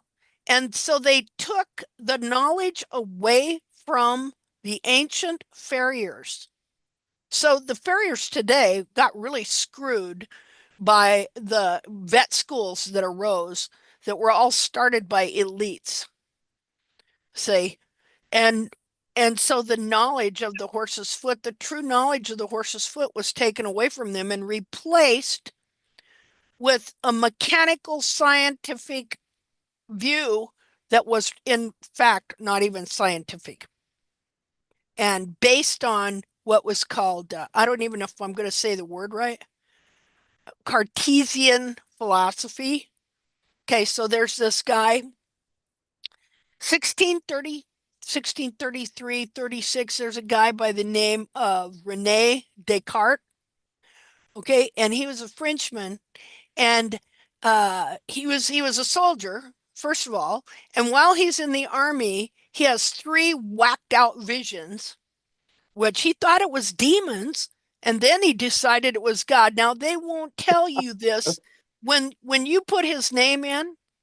Oh, Yeah. they laud this guy to the sky and back about how, oh, he is the founder of the scientific method and blah blah blah. you know, Before that, everybody was following Aristotle, and who is also a freak. But anyway, so so he had these three visions while he's in the army, and again, he thought it was a demon. But then he thought, oh, maybe it's God. And in these visions, somehow he comes to the idea that he is supposed to totally radically change everything about any knowledge that we ever had from anything past him, before him. Okay. So then he comes up with this idea that only humans have soul and only humans can feel pain. Oh, Yeah. Animals have no soul. They cannot feel pain. Any squeaking you may hear, they're machines. They're machines. They're merely flesh machines. See, that's all they are. And they uh-huh. cannot feel pain. What do you think Okay. that led to? That Uh, led to that led to the most horrendous, I'd say it's worse than anything the Romans ever put out, meaning going clear back to the Colosseums and everything else. Okay. This led to experimentation of doing live dissections on Oh, animals and ignoring their screams of pain. And not only that, but the people that, and these were all your elites and all your real, all your fancy scientific people, all right? The French yeah. first French Science Academy formed in, okay, not to be weird here, but 1666. Oh my. Okay, uh, they absolutely believed this, How and could I? so I don't know how anyone could mistake the screams of something like they would be doing oh, for exactly, for pain. It's like how can you for a minute think that there's not pain? exactly. How could you? Oh, You because know? it was scientific, because this waste of skin and air that ever breathed, Descartes come up with this idea. And of course, he became a famous mathematician. All right. And they founded a bunch of garbage on him. But anyway, uh, so they all accepted his philosophy that animals were just machines, just flesh machines, you know, and any pain sounds were just, oh, that's just the squeaking of the machine. Don't even pay attention. Oh, So they I did can't live. even. Yeah, it's like the most when I found this out, when I found the truth of this out, um, I was so upset and so mortified. And Um, I I I I'm not to cut you off, but my husband's tried to call me a couple of times and he's called me again, so I oh, need to okay. pick up. Okay. Go So, ahead. I'm just okay, gonna finish explaining this since we're on the thing. Okay, so okay. I was so mortified about this. And so uh these science academies did live dissections on animals called vivisection. And the reason they preferred the horse is because the horse doesn't scream like a dog. And so they did live dissections and experiments on horses continually in droves. And it was later, it wasn't until even later in the 19th century that finally they started making laws against this stuff. But now you know the mentality that was behind the opening of the first vet schools. And I'm going to tell you, no end justifies, no means justifies the end. And so out of this was birthed this whole frog pressure doctrine thing of who it was, Etienne Guillain Lafosse in 1754, where he said, oh, well, just trim the heels out of them horses so they walk on their frogs so they don't slip on the pavement. And these science academies backed him up on it. Before that, all the English, and he even says so in his book, all the English farriers said you're to shoe the horse with heels and the frog off the ground. Like Xenophon, finally pronounce his name right, Xenophon uh, suggests in the ancient writings on the war horses that the Greek chose and how they had lots of heel. So consequently, when this guy started trimming heels out of horses, and they crippled them, they just thought, oh, well, it's just a machine. It's just going to take it time to adjust. We'll just trim the heels out slower. See, because they were taught in their head that this animal is just a machine and that the pain really don't mean anything. See, and so, yeah, it was a horrendous time. It's called the Enlightenment. There was no enlightenment there. These people went into a greater darkness than I believe mankind had ever been in before, you know? So, and it wasn't that every single person believed that, but all these people in these science academies did. Okay, believed that animals were just machines and they couldn't feel pain, all because of this one guy.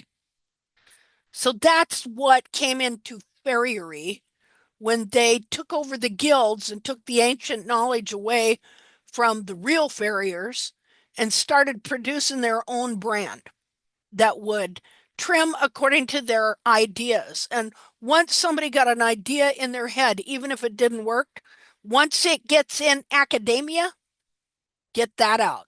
Yeah, because in academia now you're the new god, see? And so whatever god science says, but I'm going to tell you about science. Science is only as good as the man doing it and the interpretation he gives of the evidence that he's looking at. See?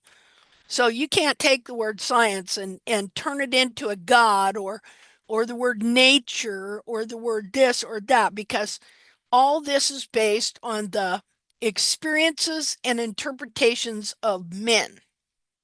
All right. So that's where modern farriery has its foundations, not in the ancient farrier science and knowledge, but in that which arose during the 1700s that was based on Descartes' philosophy. Okay. Well, let's see here. So, oops, let's see. So, Rachel, I see you there. Hi, Tiffany. Feel like I'm at Romper Room. Hello. How are you doing? Oh, pretty good. That's sure, I'm looking at your picture there. That's sure some good looking horses. How's that filly doing? Yeah. Uh, which one? The one, I, the roan filly. well, I have two. One's Oh, a you do? yearling and one's a 2-year-old. Well, how are they doing? How are their feet doing? Um, they're doing pretty good. The 2-year-old, I am battling run forward heels since basically she was born. Okay. Um, but I feel like I'm finally getting somewhere. I've got her in wedge shoes. Ah, okay. Um, and I feel like her heels are finally coming up. Yeah, do you think that's helping elevating the back of that foot is helping that foot kind of unroll and straighten out? Yeah, I feel like it helps elevate and I put dim in there so that helps support the back and the shoes keep. Are you there? What happened? Did I mute you? I I don't know, something happened. Oh, okay. There you go. I can hear you now. So yeah, I feel like it's helping. Cause I was gonna show this here. If I can get there.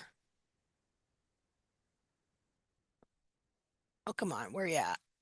Go clear back here. Okay, so this deal that we've looked at before.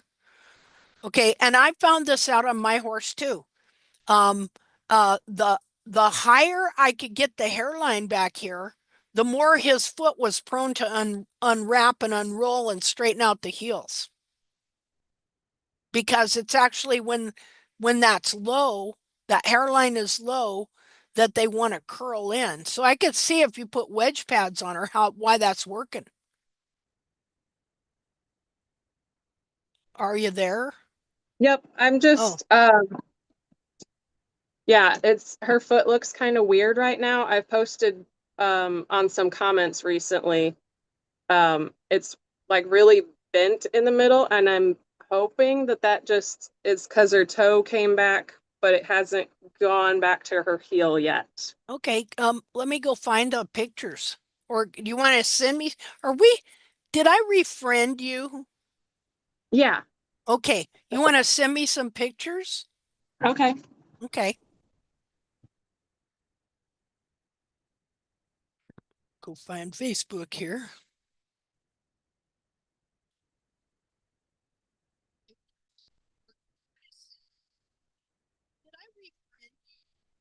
Uh-oh.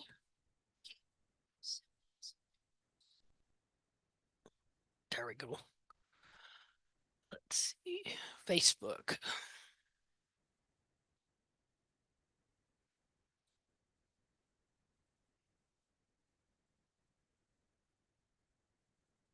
Okay, well, as soon as I get some pictures from you, we'll go through that and see what's going on. I'm going to go over to the group page for now, though. Oh my goodness gracious.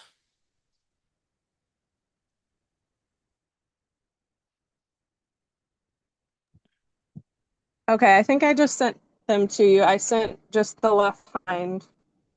Okay, this All is something I want pretty to look much the at today same. too.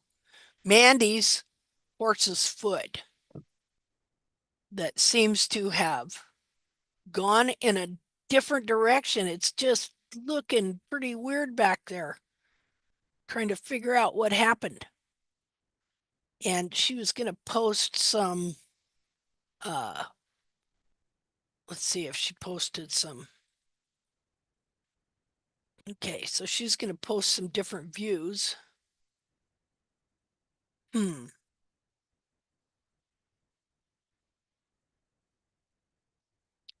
I'm going to have to ask her if she tried the F trim. That's kind of what it looks like. Like maybe she got on another page and tried the F trim where they try and do this thing. I don't know. I don't even know where to go with that. That's what happens sometimes. Either you wind up trimming out one heel when you're not realizing it because you're measuring from the hairline down and you're not taking into account that you're actually trying to grow the heel buttress itself. Okay, here we go. Here's Rachel. So we're going to go look at these pictures.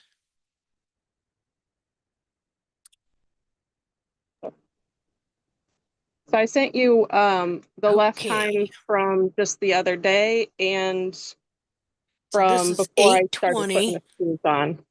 25. Oh, I can see here. Her bulbs were expanding, but her heels really weren't, were they? It's like they stayed here, but her foot grew and expanded here, but her bulbs stayed here. Yeah.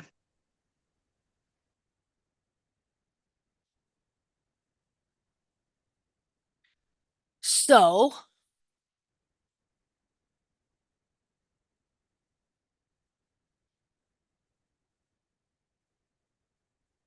in my opinion, that may have something to do with the bars. Okay, so when my foot expanded this last time, okay, so like when I first started seeing that my horse's foot was still bound and the bulbs were expanding, but the heels kind of weren't. What happened was uh the bars were grown up and the foot almost looked normal, but then I found out that uh the heel buttress actually was curled in facing this direction. Like here, let me save the image so I can make this bigger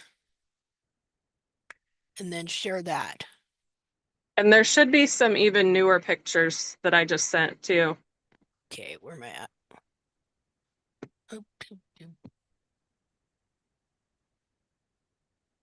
Share.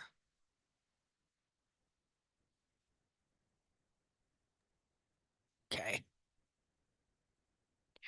Let's flip them over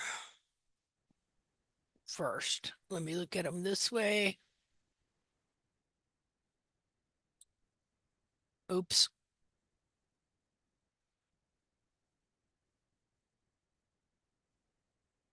Okay.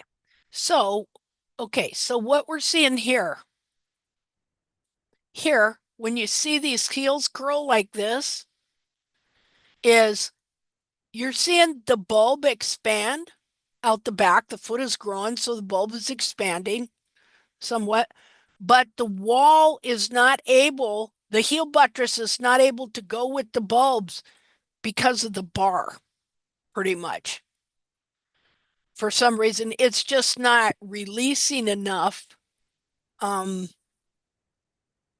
for the for the for the wall to be able to come back, like this to be able to straighten out back to here, like this, and kind of travel with the back of the foot.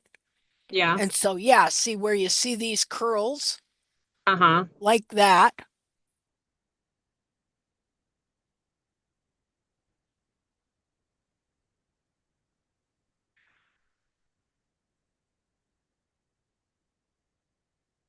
Pretty much same thing.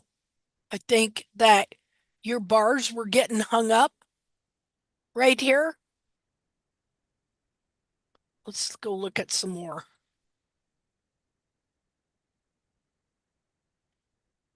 That's what I've traced on my own horse whose feet got bound, and then, okay, so the foot is bound and it's got a smaller capsule, and this all starts from the back.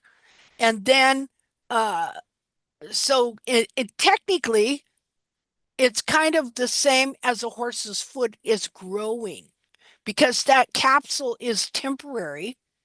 And so when they're out where they get major freaking movement, they're able to exfoliate those bars in that frog and the whole back of the foot enough that as the foot is growing, the heel and bar is extending and growing with the foot because it's wearing off enough. But when we have them in domestication, we have not learned as of yet, how to mimic that so that the capsule can keep expanding with the foot. Therefore, the foot outgrows the capsule. And that's when you got a situation like we're looking at the side view where it looks like the capsule's smaller, but the bulbs are sticking out the back. So let's see.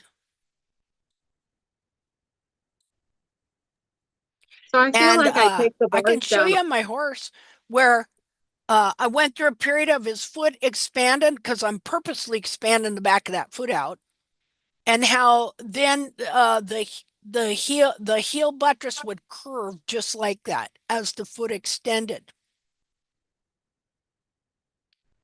And this is 11, 12, 25. So this is looking better here. Kind of like it's keeping up, but it's still pulled down and the cartilage is still small. And they're still, yeah, the bulb's still pulled down to the ground. Yeah, here where you see that the foot is, in this case, again, the foot's growing. And so it gives that presentation of a bound foot, just as if I would trim the heels out and actually force this type of a situation to happen on a bigger foot.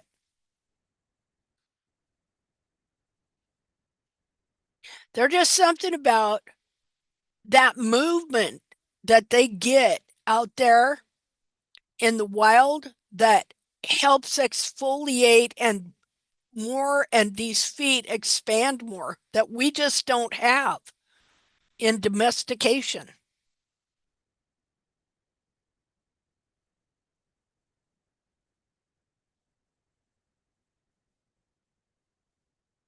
Now, oh, let me go back a minute.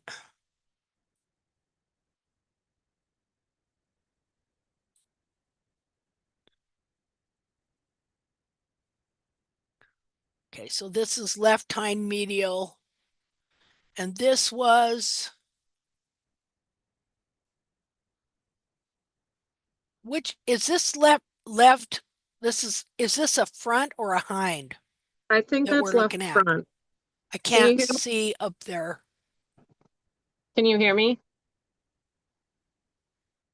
Let's see. Okay, so is this a front? This a front foot, right? Are you there? Oh, hi, Devin. Seen you over there. Can you hear me, Linda? Make sure I'm not on mute. Better look. Uh, nope, nope, I'm not. Okay. Can Hi, anybody Linda. else How hear are me? you? So I yeah, I can hear just you. a growing foot that then got bound. Like if you look, this one here is bound in a different way than this one here. So do you have her shod all the way around and glue on shoes with wedge pads? Is that what you're doing? Yes. Oh, wait a minute. I'm sorry. I have you all muted. Just a minute. Hold on. No wonder I couldn't hear anything. Sorry. Duh. Hold on. I gotta find where the YouTube channel is and shut me up. Just a second here.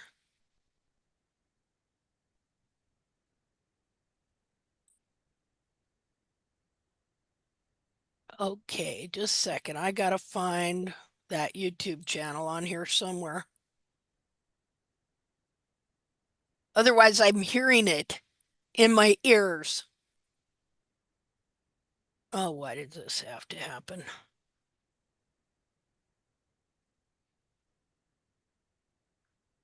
What is this?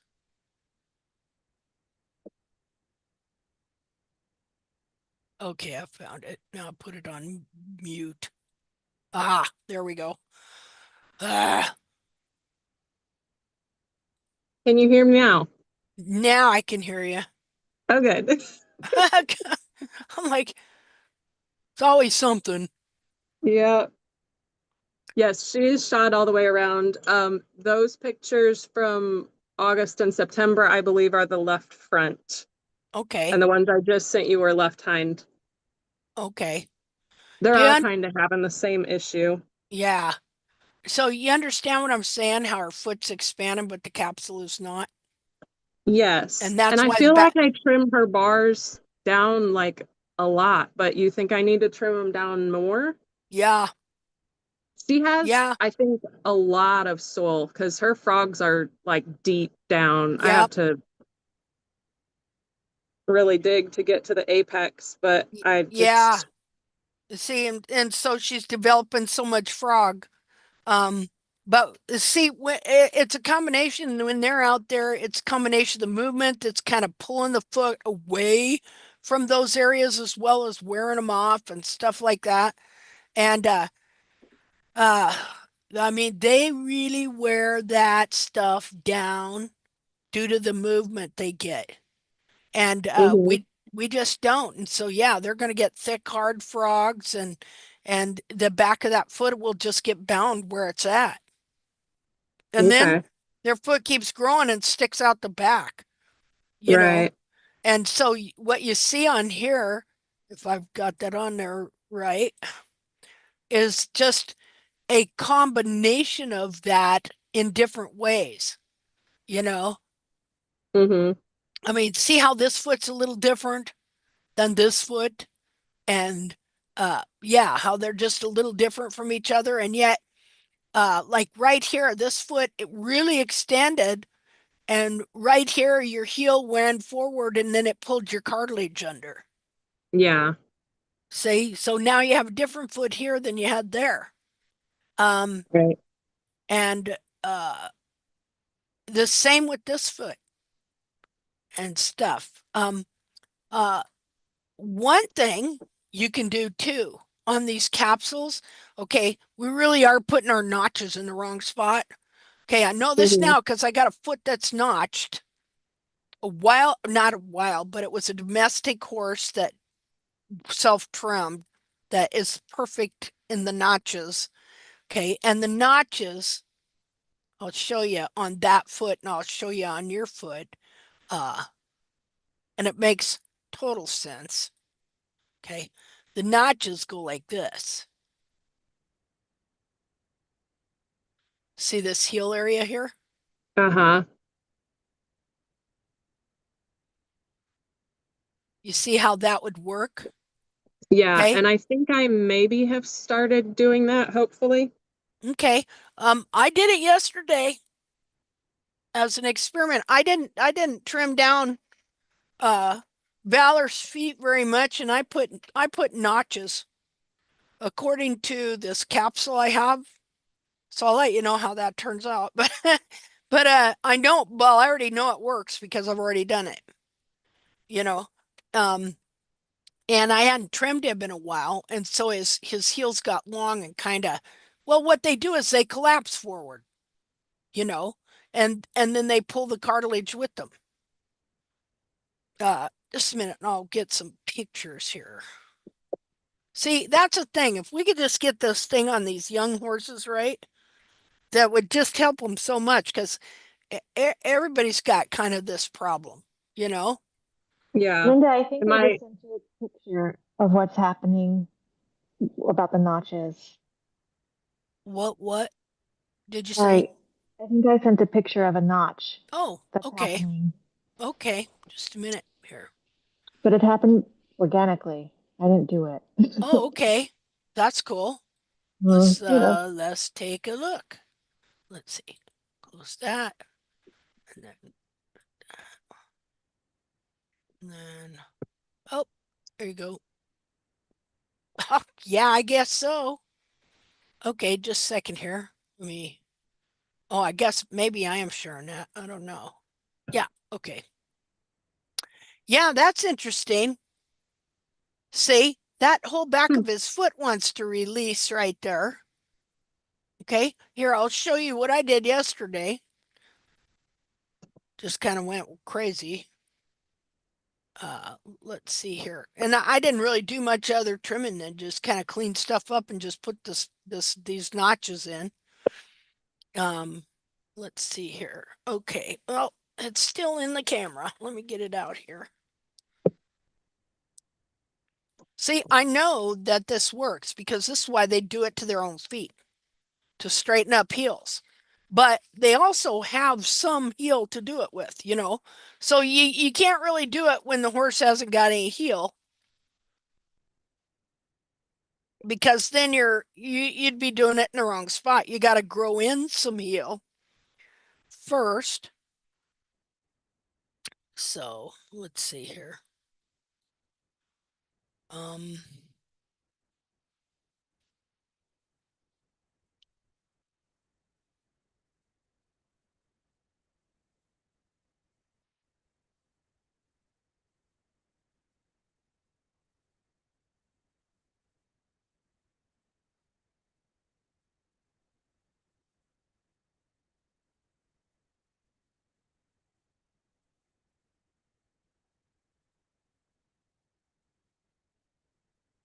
okay.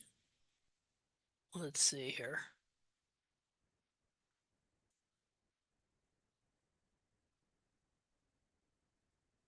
Okay, where is screen share? Okay, so here's my foot off a self-trimmed horse that's been self-trimming, that was self-trimming 4 or 5 years over here in a pasture that I got the feet off of when they put him down. There was nothing wrong with him. What it was during COVID, um, uh, this was a rescue, and they were supposed to there was another rescue supposed to take these horses, and they'd left them with these people 5 years, and they were running out of hay, and there was nobody to take them, and they refused to take them to a sale, and all these horses, 4 of them, had lived in the same pasture together for like 4 or 5 years, and so they were quickly and humanely dispatched and then buried all together, which I thought was very honorable. They're never going to have, they were all older horses. They're never going to worry about going to a sale, you know, winding up on somebody's plate, being shipped overseas, being shipped to Mexico where they have all their blood drained for whatever things they're evil things they're doing down there, or Canada. Um, and so it was great. I mean, they got to live their most of their lives out and have great 5 last years, and then be quickly and painlessly dispatched and then honorably buried together in the same pasture they lived as buddies. And so this is a self-trimming foot off of a good sized horse. He was a standard bred. His foot was a lot bigger than Valor's, but See that? See the way that notch comes out there to follow the growth ring and then the horn tubule. See it? And so what's this do? This sets up mechanically to pull the toe forward and pull the heel back, which it will do. And then they'll start chipping off up in here too. And so I just kind of drew this on his foot. And I wanted to figure out how to do it with nippers and then just finish it off.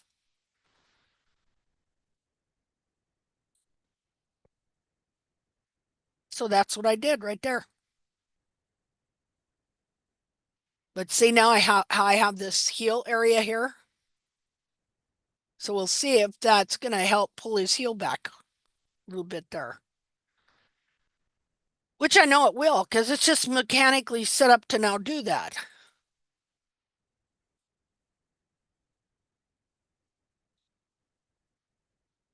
I did both sides though. Okay, so you know how I was telling you how my horse's heels curled like that? See there? Now they weren't that bad until the last trim I did where the whole frog moved again. And so when the center of the Rubik's Cube moved, all right, it pulled on the heels as well and pulled up and it pulled those heels around like this. See there? But I did something here that I did quite a while ago as well, which is I decided to take on this case, so for me, take off these hooks. Look where the bar is. The bar is in here. The heel's curled out beyond it. So I decided to go ahead and do a hook reduction so that these could straighten out again, which I have done before. Okay. But Linda, if you don't have enough soul, how do you do it? But it didn't take any soul. See? There I didn't take any soul out. And besides that, you're probably going to have enough soul just to take that much out. Now, this is the other side of that same capsule.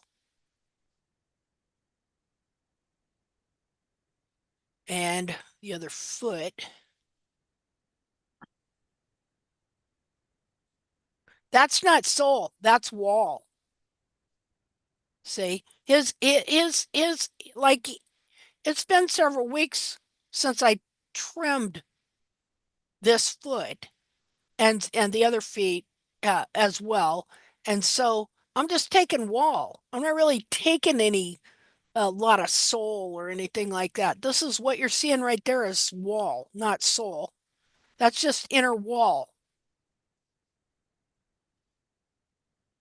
Yes, I can see that, but you have wall that descend more than the soul. If you are at level, how do you do that? You cannot do that. Well, I don't know if you cannot not do that or not. If They do your it to them. your They do it to themselves, you know. if your wall is not overcoming out of the soul, Well, you want to see what his foot looked like before I did it? I'll show you yeah, I just a can minute. see on the toe that you have enough wall Well, descending I more. purposely, yeah, but I see another thing I decided to do was not totally trim the toe down and make this separation here because that's what you have in the capsule. You have the wall growing beyond the sole. And so I Uh-huh. want my wall to start growing past my sole and not just always hooking onto it to see if that will Yes, make a exactly. difference. You know, Yes, exactly. So sometimes we have to leave the wall longer. in the toe. Okay, so This foot which foot is this? Okay, that's the same foot. And I didn't trim it. I just decided to do the notches. Mhm. See?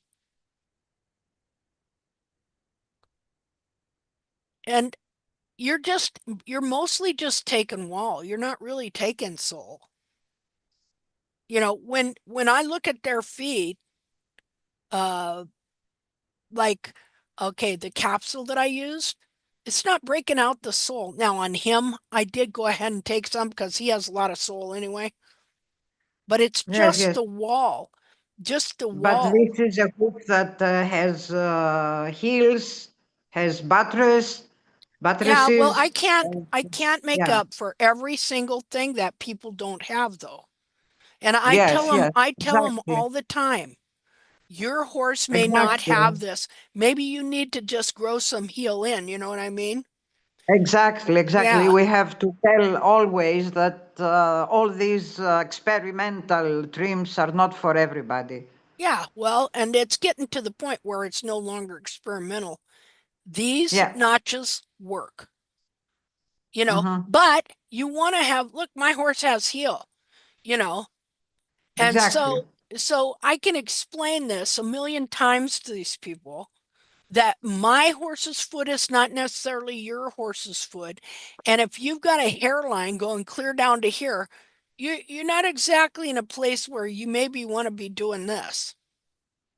You know what I mean? Exactly. Um, Exactly. We yeah, have to clear this to everybody. yeah. So you have hit on the hard part, okay? That I can't, that we can explain this stuff to people, but we can't babysit them on it. You know what I mean? If they Yes, don't of course. if they don't get in there and watch some of these videos, how many times have you and I both told them this? You know, your foot may not be at this place. Okay? Hey, But Linda, yeah. it's Devin. Hi, Devin. Just listening to this, I just wanted to share that I don't know if you remember me posting stuff about Dan, the extremely mechanically foundered, almost dead horse that I saved. Oh yeah, yeah. He was one that had what you would call thin soles. When you pushed around the apex of the frog, you can actually see the sole moving. Okay. However, this is still a horse that I did that with, notched out the sides, Okay. and had to do everything you just explained. And I just sent you a picture of about what the sole looked like once he was like, obviously, I couldn't do it in the very beginning, but once he reached about the point of kind of like the horse's foot you're showing, maybe not as good. But, anyways, I just wanted to show you Okay. not only does it show how it moves the hoof, but it also shows how doing this and trimming the bars straighten out the curled heels as well. So I sent you a before and after pic if you wanted to show it. Okay. Just Yeah. kind of goes along the lines of what you're sharing now and a before and after. Um, Okay. and this was on an extremely thin-soled lame horse. Ah, okay. Just to Okay. kind of just adding to your method. No, thank you. No, we need all the input we can get. Just like, Angelique reminding And, me that we got to take in all these other things into account. So then you piping in and saying, "Well, I had a horse like this." This gives us both information that we can add to and utilize. and I'm dying to see Devon's work. Yeah, is it up there? Do I have it up there? I sent it to your Yes, messenger.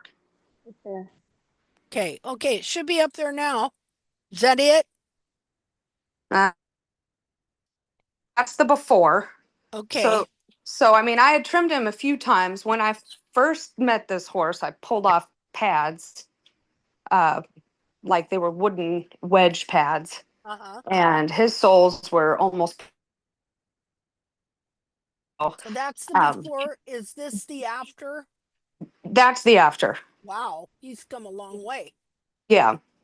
Wow, So that you looks could see great. how he's long. You could see that the quarters are pretty much gone Yeah. on him. This was actually his trim yesterday. So Wow, that looks great. yeah, I've been working on this horse for a year, y'all. Yeah. but he is now jumping and sound. So That's wonderful. yeah. And so I mean, Devon, it looks here. Oh, go ahead. What were you going to ask? I would ask Devon to post these pictures these photos to the group.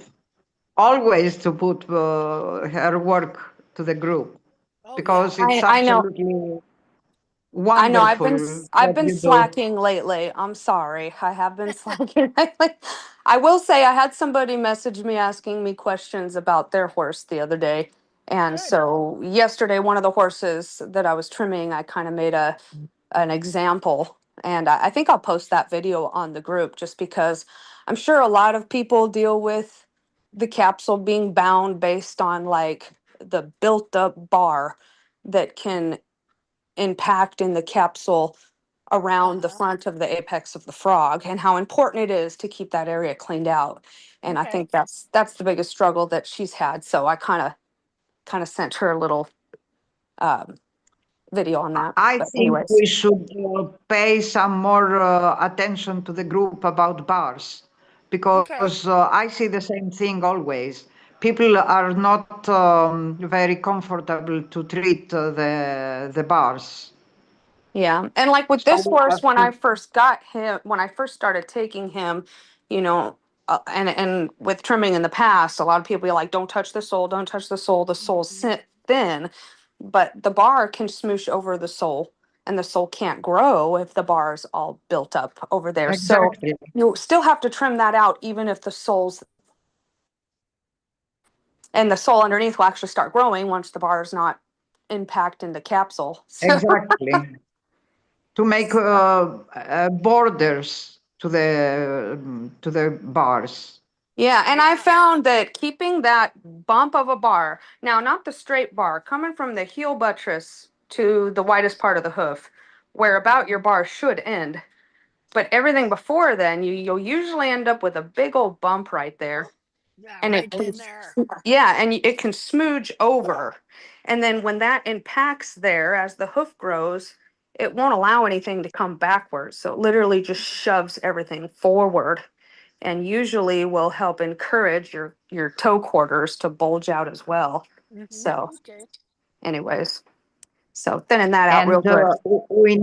we need to mention that not only to take off the outer layer of the bar, but to go and find the white line, which is most of the times laid over the sole, choking the sole. And that was a Yeah. question that I had posed on the group a little while ago and didn't get a clear answer. When we map the bars, do we take all the way to the white line over to the mapping line? Or is it like the outer bar to the mapping line? Now, slowly you go to take the white line, which is laid on the sole too, but slowly and All the way. a bit every time, So because take you the white cannot line all dig. the way to the mapping line? Yeah, if Yes. you can. Okay. Anything, Yes, and you'll see the yellow laminar serum stretched with the lamina line over the sole. Yeah. And if you Yeah. keep bringing exactly. that in, you'll want to line it up with your heel buttress.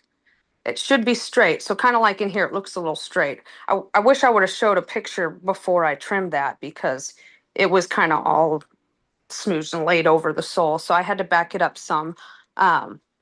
So anyways, yeah. But Most of the I time try to I keep it mainly straight. try to get I try to get just to where the dirt line's gone. Yeah. Well, that'll But work too. I Do just like the you, focus on trying to keep it straight, trying to force that to be as straight as I can. Um, I will say, just an input, since I've been missing in action on here for a while, my work still continues weekly with several different horses. So, I'm trimming about 3 to 4 horses a week. Um, well, but and they're all rehab cases, but I've put a lot of what we've been learning here in the last year into play with some of these hoof bound horses. And definitely keeping that bar and bar around the apex of the frog trimmed out and thinned, and cleaning up your apex of the frog is definitely helping bring these heels and the whole foot back and opened. But I did reach a point where I found where, like, depending on the horse, we're removing too much, um, a contracted hoof. So um, I guess where I found the balancing line to that with horses that were severely contracted or too wide is definitely with both cases, thinning out the frog, thinning out the apex of the frog. But definitely looking at the lateral grooves, sometimes if they're really wide, cleaning that out and straightening it. Basically trying to imagine the and trying to shape the frog makes sense because making it make sense in my brain. But anyways, like, so sometimes you'll have really wide, petrified, thick frogs, and those I will try to trim down to uh, a smooth frog that is more live material and cleaning out the lateral grooves. But I try not to. Um, some that if they get a little too thin, especially on a really contracted back of the foot, it can actually like atrophy and start to contract more. So on really like pinched tiny frogs, I'll try to leave those ones a little higher. I'll still clean out the apex of the frog, but I try not to touch too much of the back, trying to encourage some of that to get a little bit, it's still not sticking out past the heels, you know, it's still lower, it's still descended, like what we talk about, but trying to leave some there to encourage that growth. So as it comes back, it can actually like get some blood flow, I guess you can say, and try to encourage it to spread out to open up the back of the hoof. And then some that are too wide, obviously trimming those lateral grooves in. So there's a fine line I've found with those frogs on trimming them to encourage them to grow, get them to bring the heels back together if they're too wide, or also how to grow them out in a way to make them thicker and fatter so they'll open up and push the heels open. So, anyways, I don't know if that makes sense. It kind of racks my brain, to be honest with you. Yeah, this can be super brain racking. I think of it as a ice cream machine. I've told people this, like, it's like the hoof wall. Everything growing out of the hoof wall is like the ice cream coming out of a machine. And depending on how you hold the cone and move it around to manipulate it will depend on, you know, you literally can control every little piece of how it grows out. It's crazy.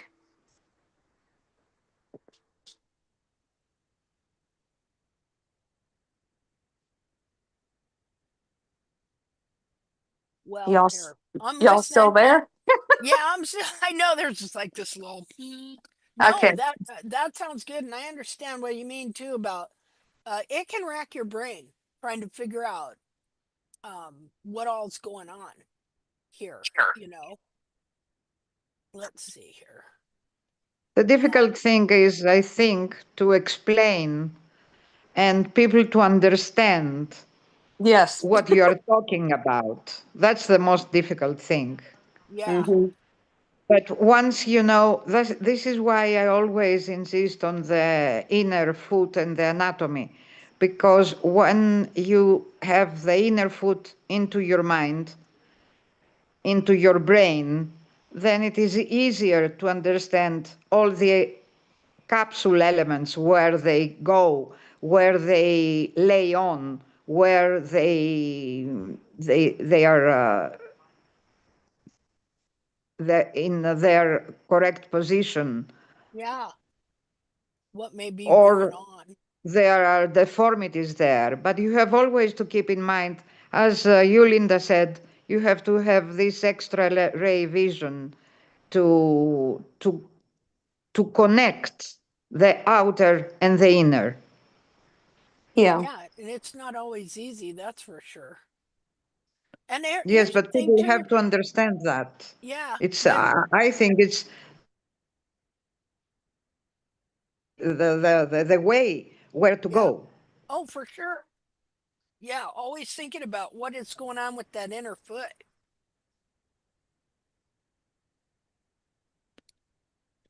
And the thing about it is, with your x-ray vision, like people can get x-rays, which are good, but the x-ray, unless you understand that that horse has a foot covered with skin, um, you're in a real x-ray, you're not going to see what's going on with the back of that foot, the whole, what they call the caudal foot and stuff. And so what we're trying to develop is um, understand that inner foot and the makeup, and then how that external capsule is supposed to be configured on the back of that foot.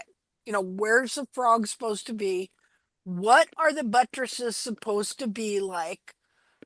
Things like that. Now, what I noticed on this foot, which was interesting, was how the back of the foot has come together here. See how nice and wide it is? And stuff, how the frog shortened up. I mean, the whole foot just kind of come back together. Looks really great, Devin. Thank you. That's actually the better foot. Just for fun, I sent you a picture of the worst foot of what Okay. it looked like the first day I seen him after I pulled his shoes off. There's Okay. three. There's three. So there's like the before of the actual top part of the hoof and then the sole Oh, and okay. uh and then the sole view of what it looked like yesterday. Oh man, he had an ugly cartilage thing on him, didn't he? Oh yeah, I had her soaking his foot. Thank God you got this 15-year-old girl in love with this 17 3 hand thoroughbred. Yeah. Uh, and was definitely willing to do whatever it took. So I had her soaking her feet like daily, soaking his That feet like daily to that's get rid of great. the infection. Yeah. But I mean, when I pulled his pads off, he didn't have much to work with. And the bottom of the sole was like protruding out. So at this Oh point wow. with this hoof, I was like, okay. I told Amy, I was like, I'll be honest, this horse may die. Yeah. But I pulled his foot forward, and the only thing I could do with him that day was sight down his feet and remove the toe quarters. I'd already pretty much shaved most of that off Yeah. to relieve the jamming in the cornet band, where it was really just pushing up and causing that inflammation in the cornet band. Uh-huh. So I kind of just rasped it from the top, and then they got some cloud boots to put him in, and he was pretty lame for a while, but it was a slow process. I've been working on this horse for about a year Wow. and finally did get him better. But there's a sole view of what it looked like. Yeah. Not sure if it was that day. I think this sole view was like a couple trims later. Yeah. But Is this it? that's that foot, yeah. Wow. Yeah, that's a mess, isn't it? And you can see under the frog where the heel bulbs are like completely folded in Yeah. together. Yeah. That's really interesting. And the yellow color is key. I'm Uh-huh. gonna show you guys something here in a minute. And The this, oh, go ahead. Sorry. Oh, go ahead. What were you gonna say? I was just gonna say, and in this foot, you could see he had blown an abscess in that toe. Yep. And his, I mean, you could see the sulcorium just about underneath that lamina. I mean, or where all that bruising is. Wow. Um, he was sticking out. I mean, we did get some growth, so I had to be careful to remove as much as possible, but still try to leave him as much as I could. So, of course, taking out the quarters while still leaving the toe. But this is an example of a horse with very thin soles that I still had to remove bar and the apex. And so trying to remove as much as I can, but leave as Yeah. much as I can to try to get him going in the right direction. Yeah. So, Well, looks great. and then there's one more of yesterday. So that's that same foot See, yesterday. so that has improved a lot. Yeah. See, let me see if I can find this picture of what's happening to these feet when they're trimming the heels out. That you don't see it. See, you don't see what's really going on, but this showed it. And so hold on a second there. Just got to remember where it's at. Oh, gosh.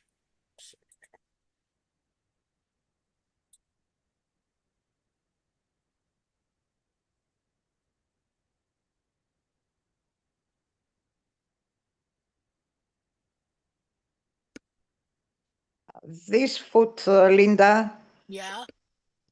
reminds me of Benenitra's foot when she lost the whole sole and frog, Oh, the yeah. outer layer. Yeah. I don't know if you remember that. Yeah, I do. I remember.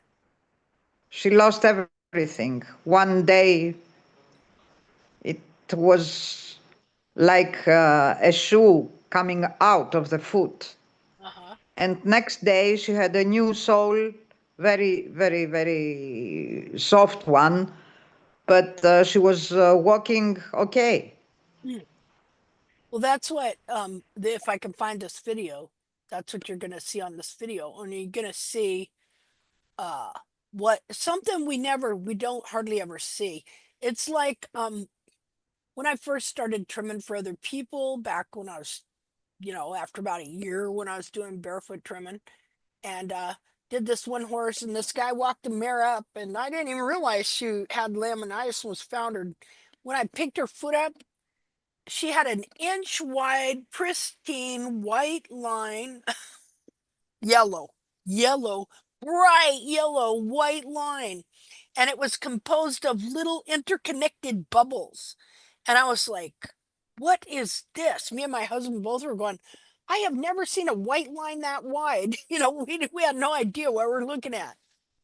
And what it was a laminar wedge, but it was a pristine, certain kind of formed laminar wedge that I've only seen that once and never seen again. And of course, at that time, I wasn't taking pictures.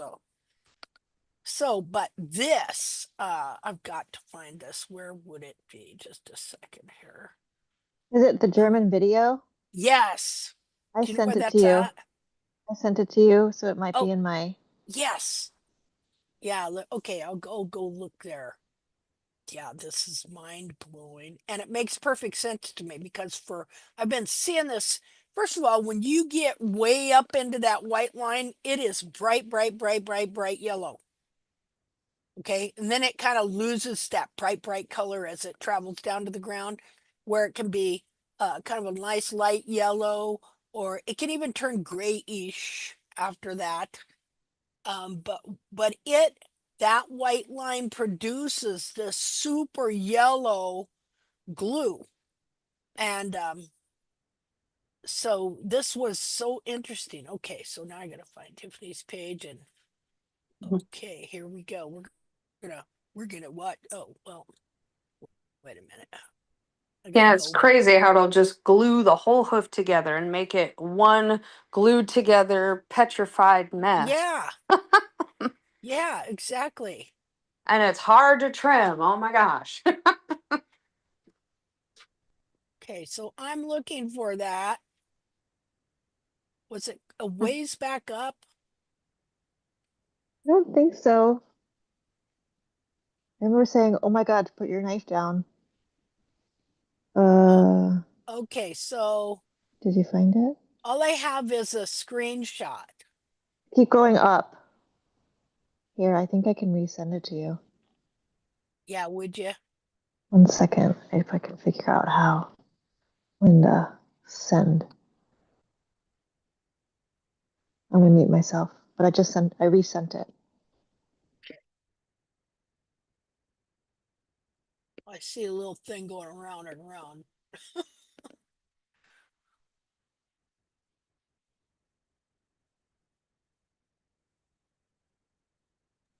It should be there now.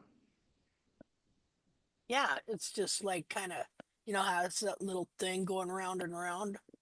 Oh, if you scroll up, I know it's in our chat. Now I see a picture. Keep going up. I think I sent you like a puke emoji. It's right around there. Oh, yeah, it's circling there too.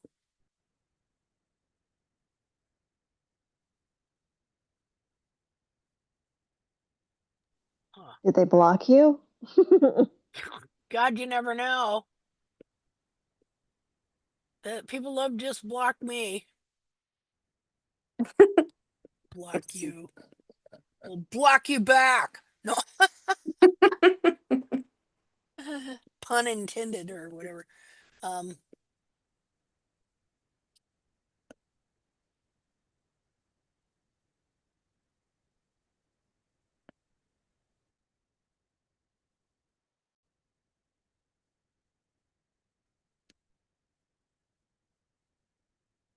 okay. Oh, that's different. Okay, we don't want to watch that. Just a minute.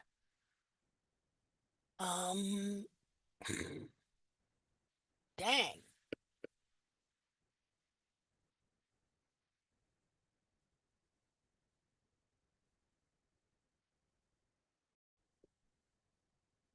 See if it showed up yet. Yeah, it's still just going around and around. Let me see if I can find it because I know I saved it.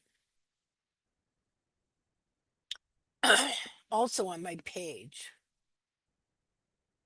And plus, I took pictures of it, but just trying to remember where I put those pictures because even that would show us stuff here.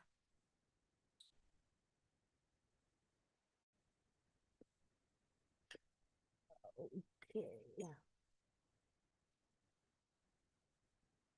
Huh. You'd think it'd just automatically be there. Let me go to my page and see if I can find it.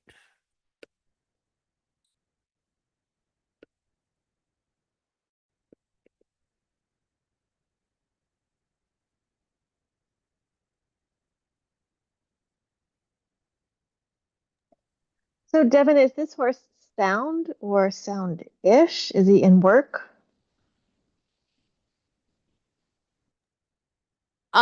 He's actually back in riding with his little 15 or 16-year-old girl now. I actually, just for fun, did send a little short clip of him jumping on his last lesson and running around the pasture. If you wanted to show it, Yeah, I'd like to Linda. see that. But Let's yeah, see. he's sound. He's moving really good. Um, Walking across rocks, he's still a little tender, but in the arena or in the grass, he's fine. Let's see. Okay, let's see. Thank you. You're Okay, welcome. can you see that? Everybody? Yes. Mm-hmm. Oh, Yeah, that's Adeline and Dan. well, There, he's a pretty boy. he's huge too, but yes, he's a good boy.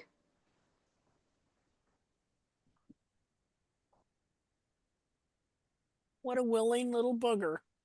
Yeah, and he's just fluent and moving right through the motions, no problems. How great is that? Yeah, and she's super excited, having this horse. Amy gave him to her because she was like, I don't know, I'm thinking about just putting him down. So Yeah, Amy gave her, and they were like willing to do everything, and so I took him on, and it's been about a year, and yeah, this is so great. she's back in the Yeah, this saddle. is great. Yeah, what a shame to put a beautiful horse like that down, see? Yeah, But I can understand it. I yeah. mean, I when they're mean, feet, uh, you can't afford to just feed them all, and you he eats a know? lot, and he was so lame that he was sitting on the wall in his stall. Oh, He'd sit back to try to get off of his front feet. I mean, it was kind of sad. Even with the cloud boots on, he was a little uncomfortable, but it did wow. give him some relief. Um, Well, look at him. He's so talented. yeah, he's a good boy. I mean, Yeah. he's won championships jumping, but Wow. and he's not the only horse on Amy's barn that Is champion jumper slowly went lame, and then all of a mm-hmm. sudden, she also has Annie, this other mare that is now sound, that had a baby, and that was her champion jumper. So, Wow. but they got all kinds of horses at the barn, and you Yeah. know, I trim all Amy's horses. I do 2 horses a week, and then we do a riding lesson. So, and we're training my baby horse right now. So, Hmm. Well, how great is that, just to see this horse so comfortably and willingly just uh do- doing what this gal asks and and seeming to enjoy it. Yes, he loves jumping. He gets out there and those two have so much fun. They're really fun to watch. So, And he's probably just joyed to have his feet. yeah. You know what I mean? Yeah, now that his feet feel better, he can focus Yeah. on how he needs to move his body. So, yeah. Yeah, I mean, look at those ears forward and looking and listening to her and back and forth and just so smooth. Look at that. He's just great. This is awesome. Thank you so much for sharing this. This Yeah, no just makes problem. me feel so good, Yeah, me too. because that foot was horrible. Yeah, I mean, that's one of the only horses I've ever told somebody, they may die. Yeah. Like, I'll do Wow. my best, but I'm not making any promises. That foot was really bad. Oh my God. What a shame, Well, you both of know? his front feet, really, but that right front just was horrible. Yeah. I mean, I have so Oh many yeah. pictures of him, but you know, yeah. And they had him in shoes, and his feet just kept running forward and forward, Yeah. and nobody thought Yeah. of anything. And all the farriers in the barn that have been in there that Amy talks about all want to say, no, you don't touch bar, you don't touch frog, you know. Yeah. Yeah. All the wrong stuff. Everything. Look at that dog. That's funny. You know, Yeah, and when this I is get in great. there and trim bar and frog in a Yep. rehab situation like this, it is probably the hardest thing of the hoof wall to, or of the hoof to trim. And so Hmm. I think a lot of these farriers, you know, they just come up with this great educated explanation that sounds good for why they don't have to touch it Hmm. because they don't want to be sitting there digging all that out either, you know? Well, Pete Remy teaches that. It teaches Okay. not to trim it. Yep. Yeah, Yeah, that's a lot crazy. of them teach that. Uh, Jamie Jackson teaches that. Okay. Robert Boker teaches that. Yeah, they all Wow. teach that. That's crazy. See, because Yeah. what I've found with not only him, but also a lot of the other horses is like my first year in this barn has been hell with a lot of these horses, just digging Yeah. that out, especially through the summertime, sweating my Yeah. butt off trying to get at all that. But I don't know, maybe a Proxon would make my life easier. I Oh, still for haven't got sure. one.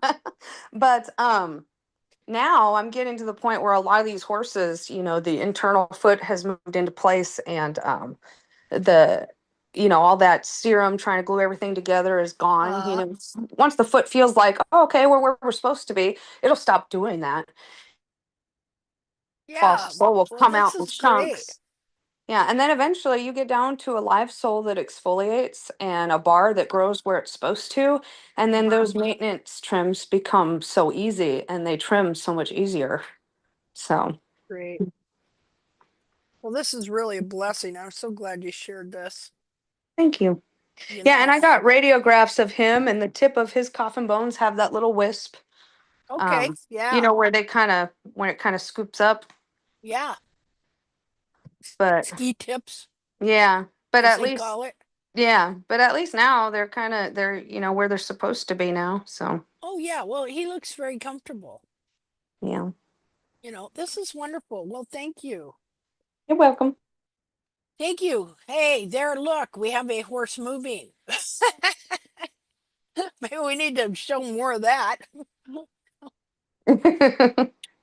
You know, that's great. That's just really awesome. Yeah, I've been thinking about making a little post. I'm telling you, if you want to make a post, it's almost an all day thing to start it, put it together, what you're gonna Mhm. write with it, post it, and then be available for all the questions and everything. It's like, wow.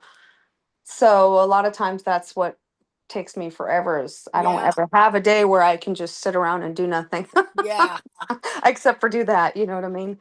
But yeah, my plan was to do an update on him because I did a Hmm. post about saving Dan, and then I did one not that long ago of him working in the arena. I like And that. Saving Dan. yeah. Yeah, And that's really awesome. I'll have to do a next one. Dan is saved. Yeah.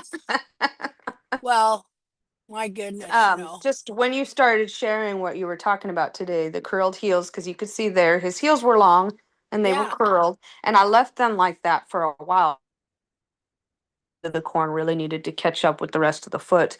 Um, and just everything. He needed that heel height just to Yeah. give him some protection while everything else was so bad. But I still, really got at that bar, the apex, the quarters, and even though he looked pointy toed and had a long toe there for a while, it really Yeah, I mean, just even here, look at the difference in the frog. yeah, See, and how the bulbs have widened out. yeah, Like yeah. this area here. See? And especially on this foot. It's really widened out here. That's his other foot. Yeah. So went from that to that. And just even how different this foot is from this foot. They had two different feet in front. Oh yeah, he really did. Yeah. And now look at him. Look at the way that one looks, the shape and the way it is. I mean, you're giving him matching set of tires there, Devin. Yeah, they've really grown into Yeah. Yeah, good job. Really good job. started going out. Yep. Yep. That's He awesome. he wasn't comfortable standing straight, so he threw his foot out funny. So I really dealt with a hoof capsule that wanted to grow out imbalanced. So then it was trying to find comfort in that and also straighten out that imbalance. So for a long time it would flare to the inside and he would toe in because the way he'd throw his foot out because his heels were uncomfortable.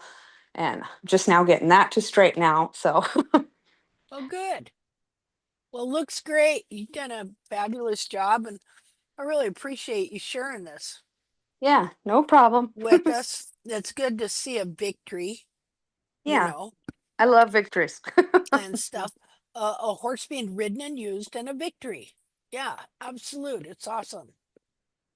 And we actually got more victories than we talk. I need to talk about. I should at least have a victory on every hoof chat. But it just so happens that we're focusing on corrective trimming. You know, this has been the thing, correcting feet from heels that have been trimmed out for years. You know, uh, um, and Yeah. then all the people to being in different places. This makes it sometimes doubly hard to try and explain things.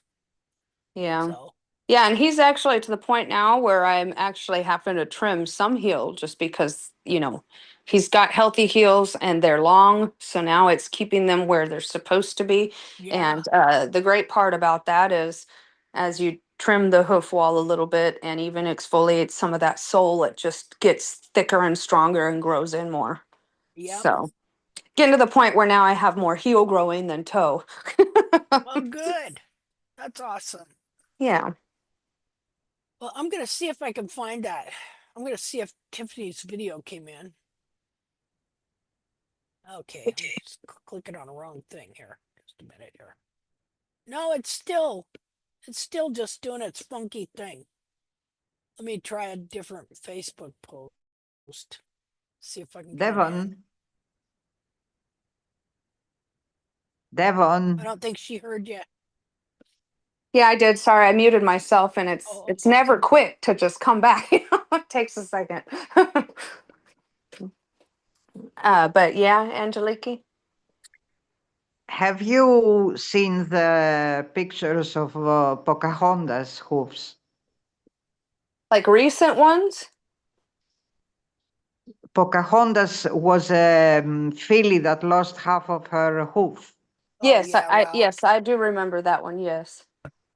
Yeah. Yeah, So that's an if amazing we victory. We need to show if we that have the again. photo, You know what? sorry. I said we need to show that again. Yeah, that's Well, a Her great I will victory. send Pocahontas. We I haven't shown I that for will quite a send while. to Devon the pictures of Pocahontas. So Are you talking about just to new know. pictures or the original ones? Because I do remember that case and video of her running and stuff, and yeah, that was awesome. But Yeah. if you have new, like updated, that'd be cool. No. She's totally okay now. I mean, sometimes he sent me some videos that she's running and doing things, and she's prancing and all these things. But the photos, I want you to, I will send it to you so you keep it. And whenever you pray and say, maybe your horse dies, they don't die. If they have Okay. a proper help, they overgo to everything. Yeah, that'd be cool. Yeah, it would. Yeah, I have another example. Look at this horse. This is about as far as she could go, losing a coffin bone, and yet she was able to grow a hoof capsule back. It was pretty Yeah. awesome. Okay, we're gonna watch this video of what this guy. Now, I can look at this foot already and tell they're trimming the foot out of this horse. Mhm. And so this horse is responding exceptionally badly. And uh it's not their fault. It's what they have been led to do by unscrupulous people like Jamie Jackson. Okay. And when I say unscrupulous, I mean he took the foot off of one dead horse and used it for the model for all of his anatomy and everything else that had no heels and a steep dorsal wall. And he was led to do this, according to him, by a spirit guide. All right. It wasn't science. And then he fabricated and said he did all this research with BLM that he did not do. And said he had thoroughly examined, measured, and photographed in his first book, 1992, 107 horses, not one photo in his whole book of any of those feet. Published that book twice, 1992, 1997. Barefoot took off. He got wealthy over it. 20 years later, since nobody seemed to notice that, in 2020 publishes the same good book, The Natural Horse. Oh, well, heck, since I got away with telling him I did 107 that I thoroughly examined, measured, and photographed, 107 horses with BLM, and nobody, confronted me on it. Well, let's just up the number to 250. And still, not one photograph. Okay. And then he makes up a bunch of excuses for why this, that, and the other. So we were taught to trim, and these people, so guess what? I don't condemn these people. I don't know nothing, but whoever had been trimming this horse had been following the Strasser method or the Jackson method, which they're both the same. They both do the same thing. 30-degree hairline, bulb on the ground, trim the heels out, and this is ultimately what it's doing to these horses' feet. Even if you don't see it at this stage, this is what's going on. So we're going to watch this. Can you see this? Look at that. Look at that. Look at that yellow. I've removed enough hoof capsules to tell you, not normal at all. And I recognize that color. So you can see right here, it's even darker. That's from the white line. And so it's either all this is coming from the white line exuding into the sole, or it's also wound exudé, which is like yellow, clear, pussy stuff. But this foot's being wounded. The frog is wounded. Uh, it looks like one big giant scab.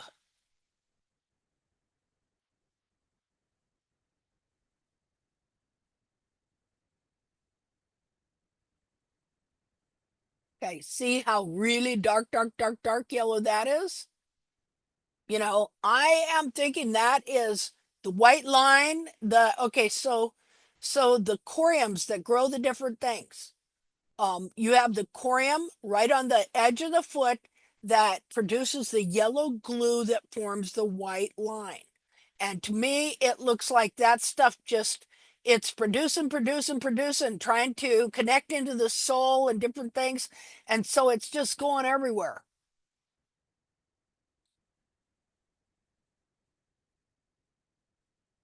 And look how sore. See how they're pulling the bulbs under that foot, stretching and forcing the bulbs that should be up behind the foot underneath so that the horse is walking on bulbs he was never meant to walk on.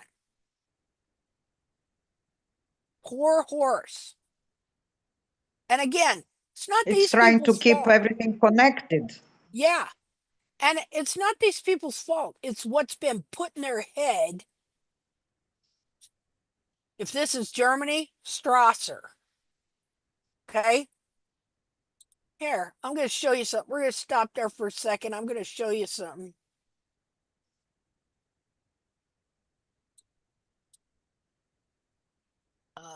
Just a minute. Where would it be?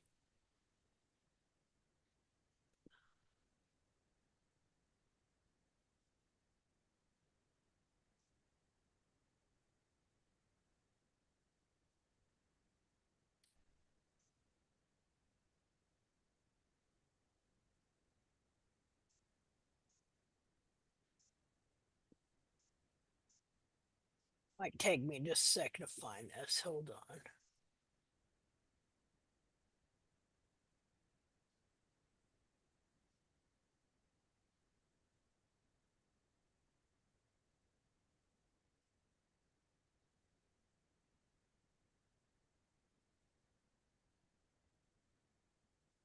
Funny thing is that each horse reacts in a different way. Do you remember, Linda, that I had 3 abscesses every month? Practically, the Benenitra was living on casts. Yeah. Yeah, I remember when you were putting casts on her all the time, and her feet were sore and you were having abscesses. And that also is a common thing in barefoot trimming. See? Yes.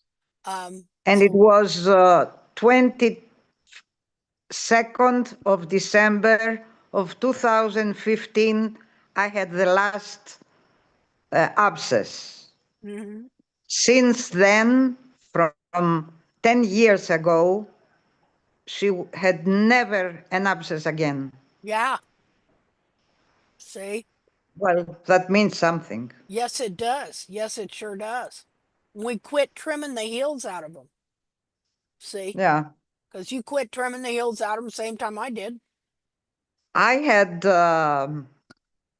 a piece of plexiglass with the correct, they said, The 30-degree uh, hairline the 30 deal. degree, yes. Yeah, me too. And that's And what, I used that butchering my horse. yeah,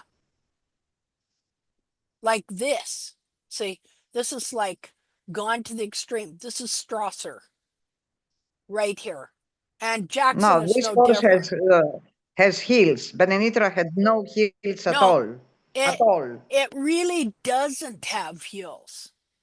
There's no heel here. That's No, bulb. no, not that. The first one was without is Well, this is the same something back horse. there. This same Yes. horse that they then trimmed into that. Ah, good. Yeah. See? Yeah, this was the first trim on the horse that they thought they needed to do. Okay. And ultimately it was this. So I'm going to read you what it said here. It says, I say the bare truth about barefoot trims. This was a message from a gal in Poland that I got. She said, hello, Linda, trying to understand if this foot is breaking in half because the heels have been removed. is this 1 cm of something union capsule from corona girdle? I'm not sure what she's saying there. A progress to your knowledge? In other words, does this look like progress? This is the Strasser method. Could such excision, something, bring the hoof into laminitis? Yes. There are 2 months between the photos. For 2 months, this hoof was excised, in other words, reduced in size, 4 times by a Strasser student. And I said, Yes, just like absolute. me. Yeah. I said, Exactly absolute. like me. Okay. Yeah. I said, so this is what she teaches. And I did the same stuff. Never, Yeah. God bless it, never got this bad. Okay. Okay. So, Quick question. My phone died, so I had to plug it back in. So uh-huh. I missed the video of the foot he was trimming. I missed everything. I'll have to go Oh, back and watch it we're later. gonna go back on it. I only showed part of it. Oh, okay, cool. So with this picture right here, what's the before and after? This is the before, and That's this is the before? after. Yeah. Oh my God, that's Isn't that horrible? horrible. Yeah. That's what I was afraid. I was hoping it was the other way around, but I didn't Yeah. know. Yeah. I wish so too. So, okay. So she tells me what she saw the Strasser student do to this horse, 4 trims to turn it into this. But look at the yellow. See how the yellow's coming out in that? See? Yeah. And if we could look under there, we're going to see the same thing we see in this video, which, by the way, is probably also a Strasser trimmer. Okay, so she asked me if this could produce laminitis. I said, well, yes. And she says, thank you. Your opinion is important to me. In the past, the horse is gone. You'd think that foot broke in two. This horse howled in pain with his body. I Mhm. said, so you saw the horse when this happened? And she said, yes. I said, this is because they are based on a mountain of misinformation and misunderstanding of the true anatomy of the horse's foot. Oh, but that broad has uh, enough greed in her to charge. She charges an ungodly amount for her clinics and her books, and you know, that's one thing about the care industry. You can give it a G for greed. All right. Especially barefoot trimming. 2,500 euros per section. Hmm. Anyway, misunderstanding the true anatomy of the horse's foot that has been taught for hundreds of years on one wild horse model that wore its heels down. So that's thing there is freaking horrendous, to put it mildly. So now we're gonna see what's really going on in that foot by in a foot that's had the same thing being done to it. Okay. So, and I recorded this. That's right. Now I remember where it's at. I recorded this. So just in case they did block me, I still got it. So there you go. Okay, so let me start this again. Just a minute here. Share there, and there we go. Okay, here we're gonna start over. Say it's just a reel. Let's see. Okay, here we go. Are you there, Devin? Look at Yes, I'm that. here. Now we get to see what goes on under these soles. See how yellow it is? This is exactly what's going on to that horse foot we just looked at. It's a wound.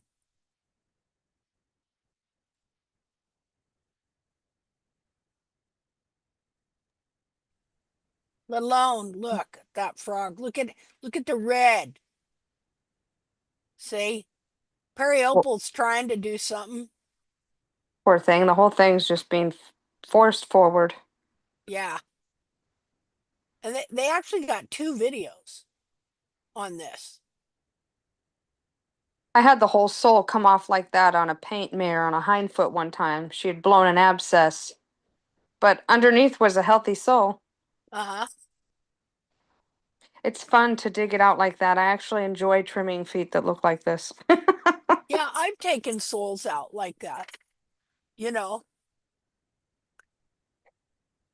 but we can almost rest assured it's just going to get worse from here. Yes, Or it'll just compress and get tiny and manage to stay together and the horse will stay alive or not, poor you know. thing.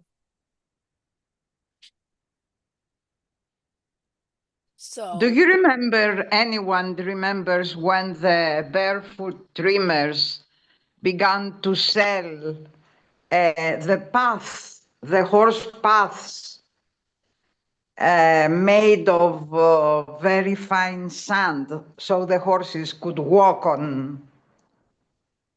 They made a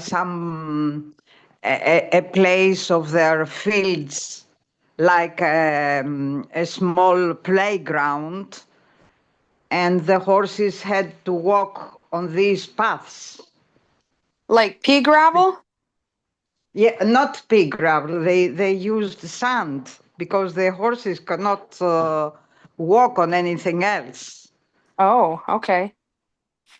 And they asked people to imitate these paths on their lands so the horse could walk on them. That's crazy. Are you yeah, talking about the paddock paradise, Yeah. Yes, the something. track Yes, system? paradise something. It was That's not Jamie paradise. It was Jackson too. for the horses. yeah, that's Jamie Oh God! Jackson too. That's Jamie Now I Jackson. remember all the atrocities I went through.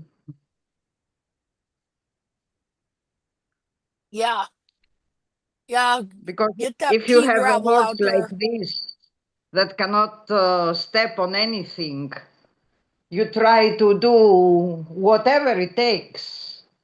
So Yeah, you have to make him stand somewhere. yeah. Okay, so I want you to look at this foot because he's got 2 videos. So this is what is that? That's the left rear, right? Everybody look at that? Yeah. Left rear. Okay.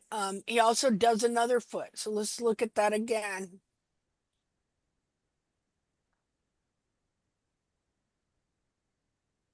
And we don't know. It could have been somebody totally different that trimmed this horse, and he's just been called. He could be a new farrier, you know. But the fact of the matter is, they're all trimming heels down like crazy, even worse than ever now. And obviously, it doesn't have. I don't see shoe nail holes, or do you? Mm-mm. Yeah, trimming the heels out and then putting wedge pads on them. Yeah, I know it's crazy. I there's a farrier on my that friended me that I friended though. Can't remember his name right offhand, but he's growing heels. That's awesome. Yeah, Yeah, see, that's a super wide frog. So that's definitely one you'd want to, clean up the lateral grooves yeah, and get kind of sole connection, but you wouldn't want to, that's one where you'd kind of want to bring it in a little bit. And of course, take off all that necrotic dead tissue. yeah. I mean, that's really bad under there on that side, Yeah. you know. So then look over here. Okay, I think this is a different foot. This is a front foot. Yeah, it's front right. That's what Okay, it looks like. yeah. So all the feet are like that. So we know it's because that's how that horse has been being trimmed. It's Mm-hmm. destroying his foot on all 4 of them. And I think they said that, well, I can't speak German, but but it's in English. What would life be out without such challenges? Never gets boring with us in any case. The other three hooves don't look much better either. I think these are new. These guys are new to this, but Does it you show know, them trim the heels, like finish the job? I didn't see that. No, but I imagine if you found their page and looked at it, you'd find out how they trim. Yeah. Because pretty much all people have been led to do the same thing. So like even if this was their fault, guess what? I ain't gonna condemn them because I know that it's these people, these unscrupulous people like Jackson that have led people into this, you know, by their phony false research. So and he just gets more deluded as he goes.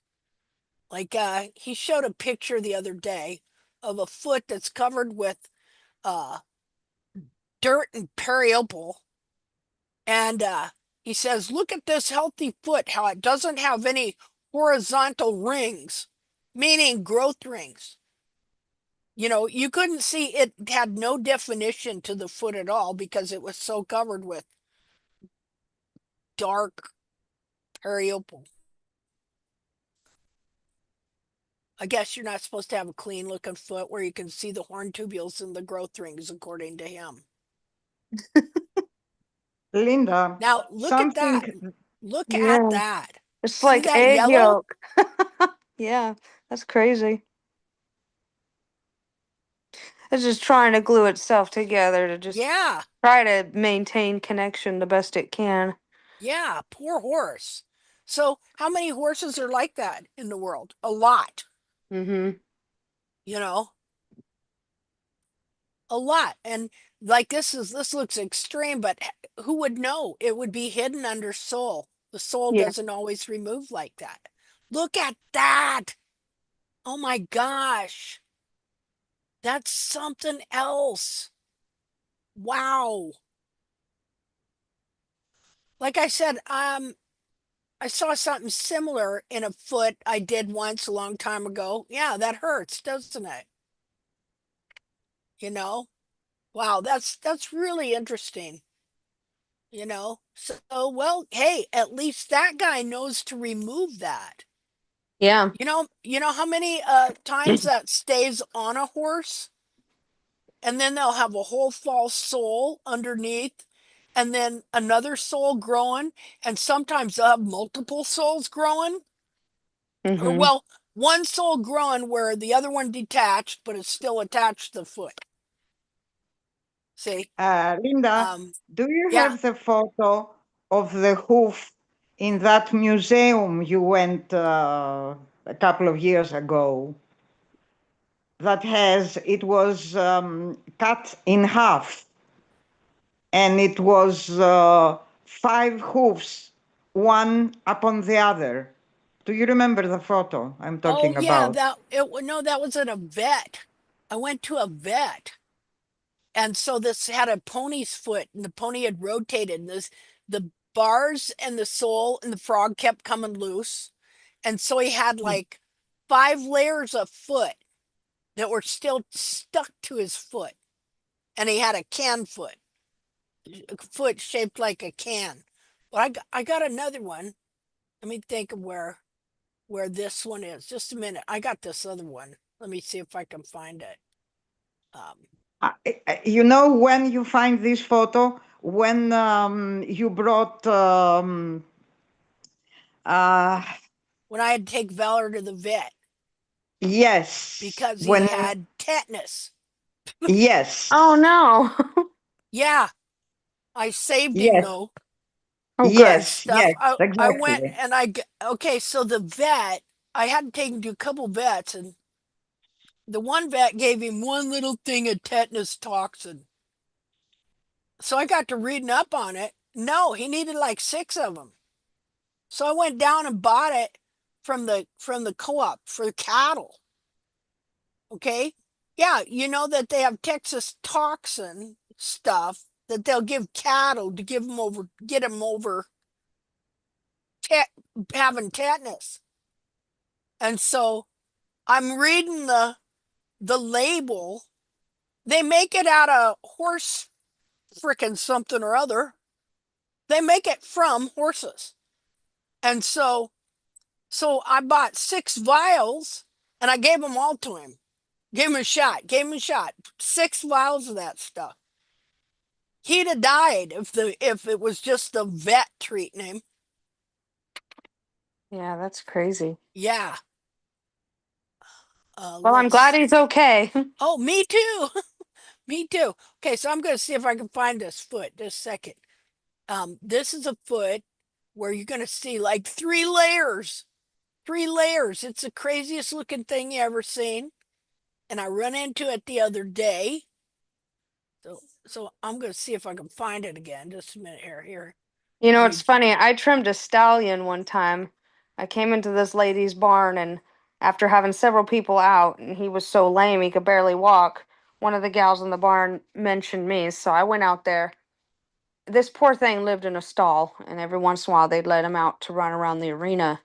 But his feet literally were just growing straight up and down. So this horse, they were all glued together, run forward, and had very thick false sole, and it was all that yellow, waxy, rock hard feet. And I remember picking his foot up and the lady saying, "Yeah, I don't know. I think the last farrier that was here, see how he carved his sole out? I think he removed too much." And I looked at the horse's foot and then I looked at her and I said, "Ma'am, I'm about to remove more off this horse than you've probably seen anybody remove off of him before in your life."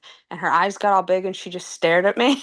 And That's I grabbed awesome. my nippers and I went to town cutting at the sole, and she was just like, "Oh my gosh." But when I got that top layer of yellow serum petrified sole, then it Yeah. separates and you almost have it gets like chalky and stringy in between the sole below that.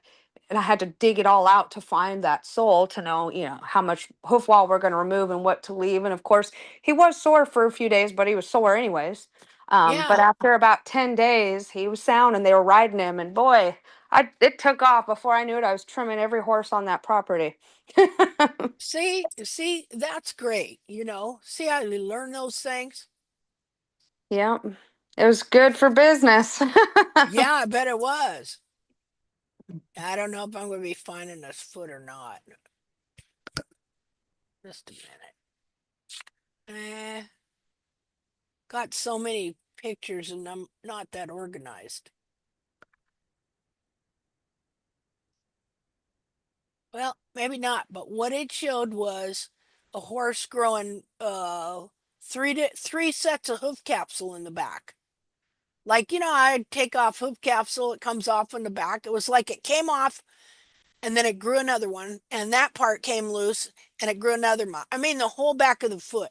Did you make Like a post about that? Or maybe you played it on a previous at chat? some point, a, been a while. Yeah, because I remember seeing that where it was, yeah, I thought it was pretty crazy. It was like 3 feet, 3 capsules all like almost glued Yeah, together.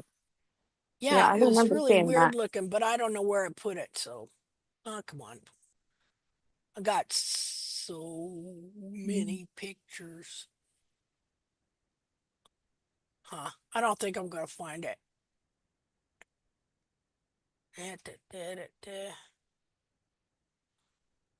Nope. Nope, we're out of luck. Huh. It was 5 or 6 years ago, Linda. Yeah.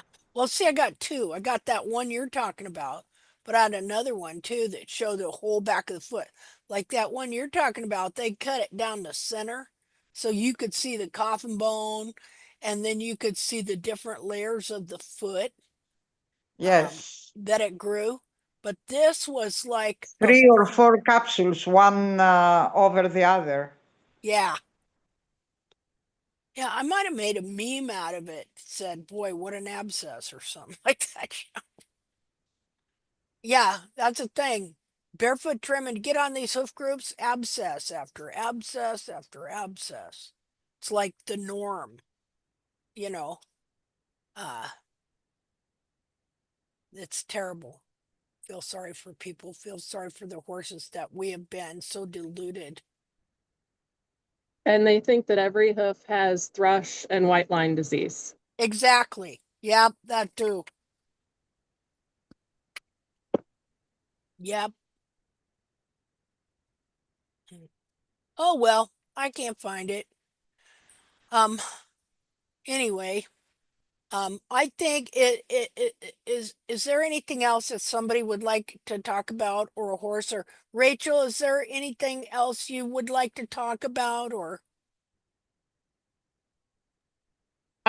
We could look at my other mare, the clubby one.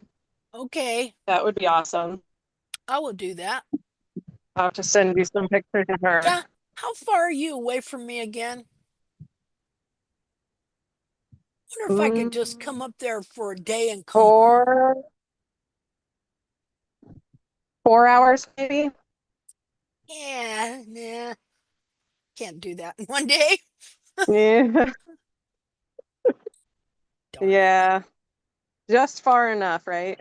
Yeah, yeah, 4 hours. Ugh, man, I'm hard pressed to go two, you know. Uh, yeah, darn Linda, it. 5 hours and you're near me. Yeah, by jet, Well, by that's when you jet. just come visit, stay the night, have a glass of wine, Yeah, enjoy the hoof party. I would like to.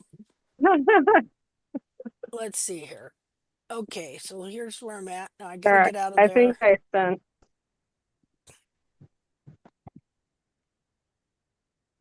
Okay. Oh, Roberta too. I want to look at that. I want to look at. Is this Cheyenne, Roberta? Let's see. Let's get on Rachel's. You said you sent more pictures, Rachel? I, I think so. Of Mally's left front. It's a I chestnut got a I horse. got a left hind here.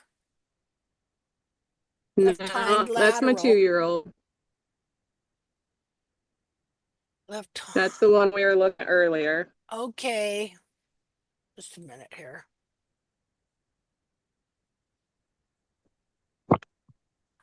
Um, what about this one? Oh, what's this one here?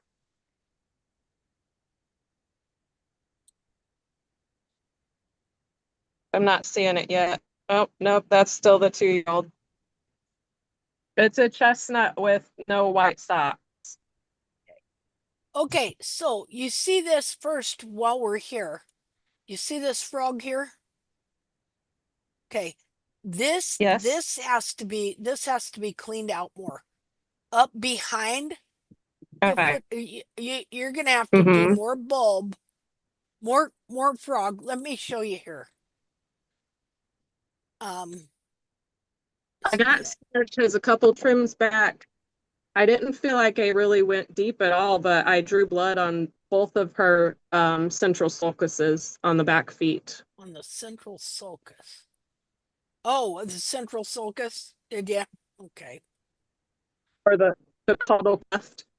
Oh, God.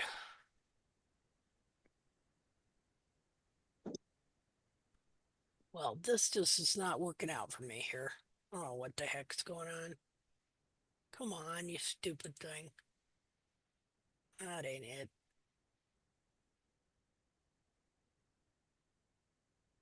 There we go. Screen share.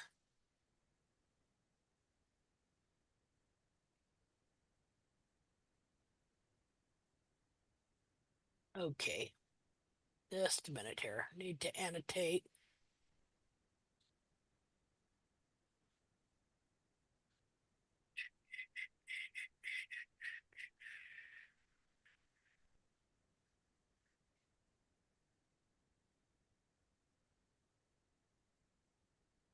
Okay, let's try this. Not thick enough. Oh,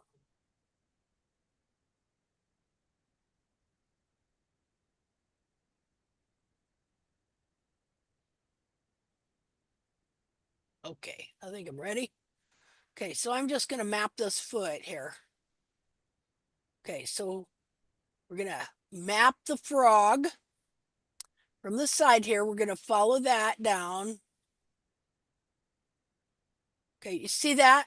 How you see this part of the frog right here? Mm-hmm. Okay, that tells you Yeah. how your frog is supposed to be. So I come in here and I go like that. And this one here is about right. I would come clear over here. It's just a little wide right there. See this area right in here? Okay. Okay, Yeah. now we're going to on the side, right up here, we're going to map the bars. Come in right here. Well, that's actually not bad. Well, if we were to go right there. Okay, so that's not bad. Your bars are about right. But that one needs some work. Right here, all Yeah. this here. See, all that needs to be taken out. And Okay. even so that the mapping is saying this is okay. Let's see. Did you take a screenshot of that? You want me Just a to do second. that? Nope, got it. Okay. Um, okay, so the foot is growing. See, your bulb should not be in under like that, is the thing. Mm-hmm. Okay. And so I would try and take out some of this periopal. Did you put that crack there? No, all my feet have that. Okay. That means they're Like all of wanting. them on all my horses. Oh, okay. That means they're wanting to get wider. See, what I've been doing is I have been purposely making a slit right here. See, you're leaving the frog Mm-hmm. in there so the heels don't contract, but also making a purposeful slit. I use a scalpel though, because you can feel. I don't go real deep, but I make sure I have a slit from here back into here so that that it can pull apart. It can stretch out wider because if it's just solid, you know. But anything you could do to kind of get that a little deeper is going to help as well. And then this periopal right between here, that's going to help. So I'm just looking, I'm going to reduce the size of this so I can see it better.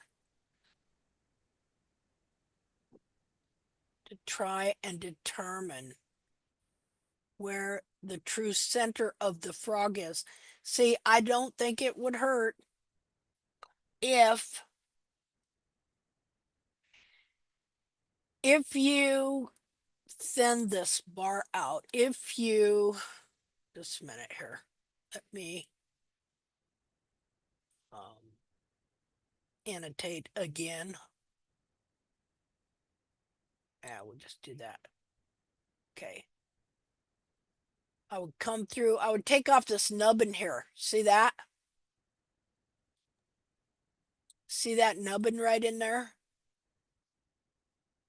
Um, Let of me, bar. I can make it bigger. Yeah, it's bar.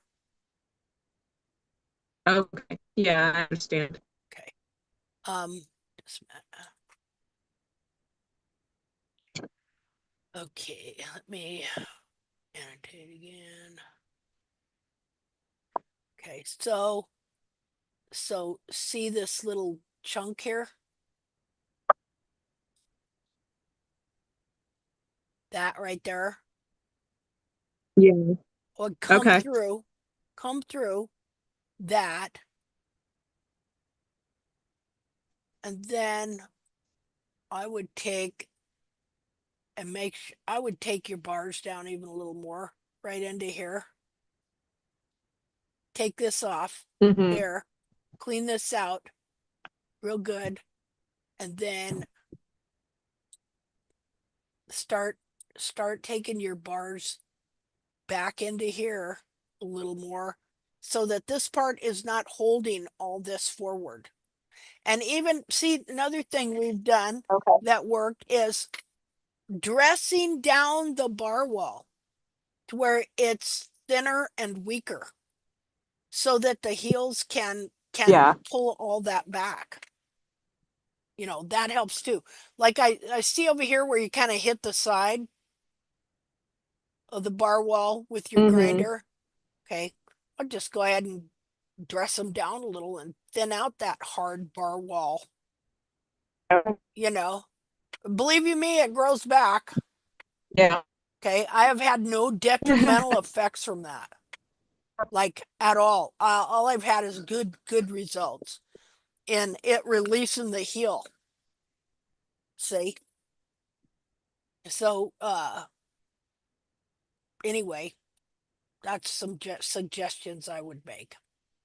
It seems scary at first, like, oh my, what about Okay. the support? You know, well, they're not really supporting anything. Your heel, Mhm. your whole capsule back here is in the wrong spot. It's your bulbs are pulled in like that. You know, so all it's doing is holding this heel here while your foot would like to expand but can't. You know, Yeah. okay. Uh, okay, so And what I've been doing, you were talking earlier about notches, and I don't know if this is right or not, but it's what I did in this trim here. I've basically been going from like the point of the heel and almost following a growth ring. uh-huh. So like my notch starts at the very back of the heel.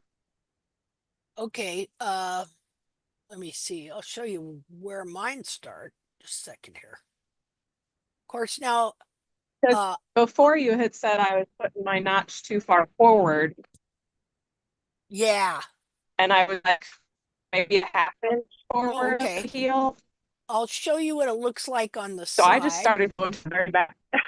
Ah, okay, just a second here. See, share.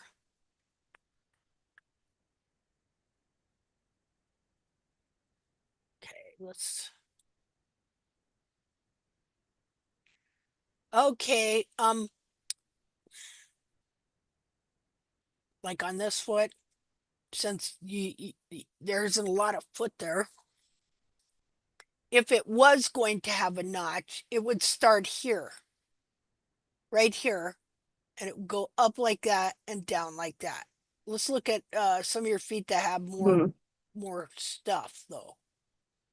Um,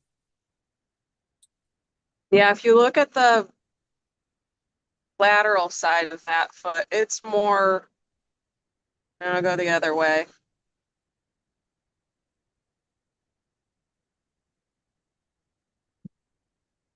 The medials are more upright, the laterals are more run forward. okay. Well, that's pretty close there, There you go. you know.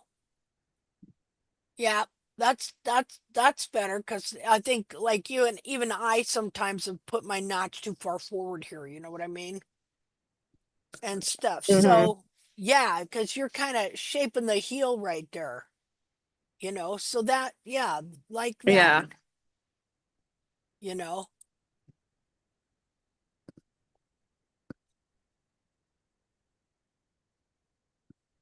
boy, wouldn't we all just love to have a farrier that knew what they were doing? I'd pay double. Yeah. You know, because first of all, they have to come less often. So we'd have to pay them double. Because when the horse's feet are right, they self trim better and maintain their own feet. Ha, you know. Did that answer your question? Hmm. Let me show you a picture here of my horse, what the sole looks like once I took that notch out. Guys, Because I it's need like to right leave here. you. See, Sorry, but Linda. I need to say goodbye to everybody. well, goodbye, dear. Thank you for everything. Yeah, thank you for being here. I'll be back next Zoom. You Bye. better. I hope so. I hope we're both back. Okay, oh God.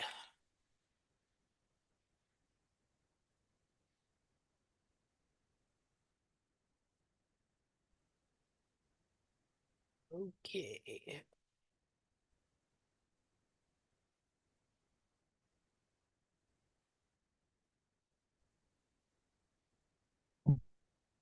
Okay, so share. Get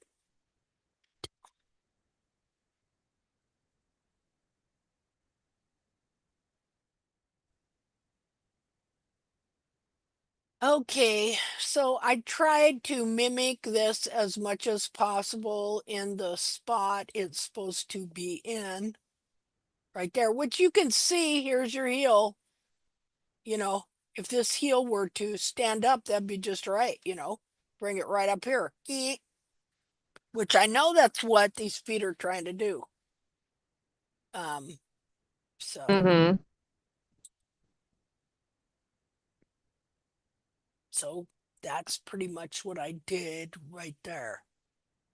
Only I took out more wall than what you did. Higher up to follow up Yeah. like this.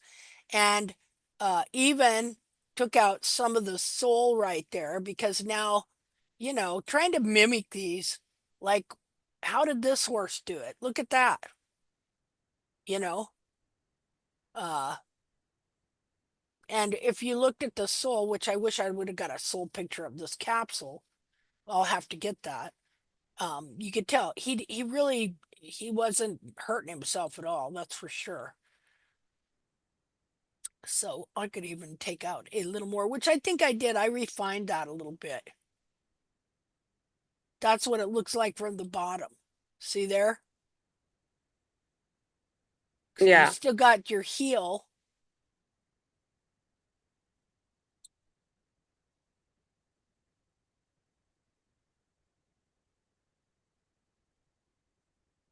And I did this one too, because look at that heel, you know. But I'm just doing it with a nipper, trying to follow that. And then took a grinder and just kind of prettied it up a little, took off the sharp edges. So next week, we will see how I did, because I just did this yesterday. So, which I've done them before, and there was no detrimental effect. So, anyway, we shall see. Because you see how that tips down there. Okay, Yeah. so I'm wanting this to kind of move back. So that's what I did. And I did it on both sides. And on another foot or two. So I'll let you see the end results next week. Then I'm gonna soak his feet some too to see how things move. So that's where I'm at, if that helped at all. Mm-hmm. Go back here. See if my So other pictures came through now. okay. I think I maybe like resent them. I don't know. Okay. Oh yeah, okay. Yeah, boy, she is clubby on that foot, isn't she? Yeah, that's the one that keeps me up at night. Yeah, I bet. I don't blame you. It scares me. Is there a new Oops. share? Oh, sorry. Yes.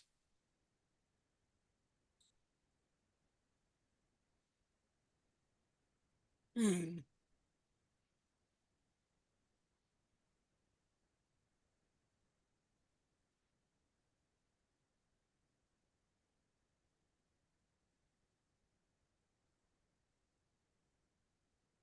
And it's messing with her toe too, isn't it? Um, Yeah, I keep trying to leave her toe and it keeps breaking off on me.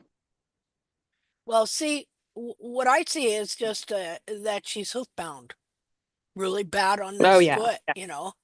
And so how to for sure. fix that? Let's look at the back. You didn't get a sole shot? Do you have a sole shot? Oh, let me look.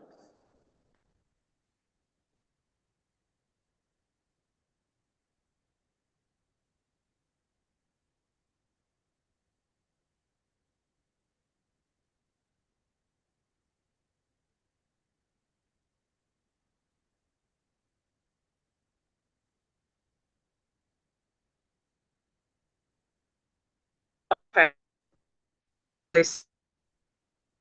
Did you find one? Oh, Yeah, listen. not here yet.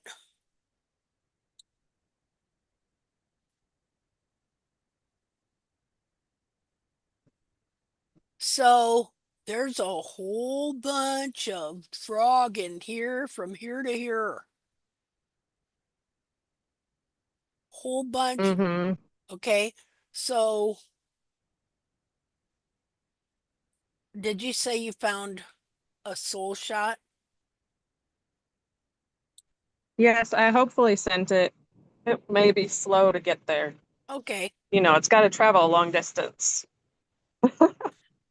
So if you have a big old thick frog stay in the wrong spot right in here, like okay, first of all, because the foot is bound up, it's making the digital cushion splooge out and look all puffy, right? And so Mm-hmm. so have you ever taken your fingers and palpated from here to here? Can you feel that frog in there? Just take like your I'm finger not here. sure what it's supposed to feel like. Well, you would be able to feel down in there and feel the top of that frog stay. Like, okay, you're going to have digital cushions. It's going to Okay.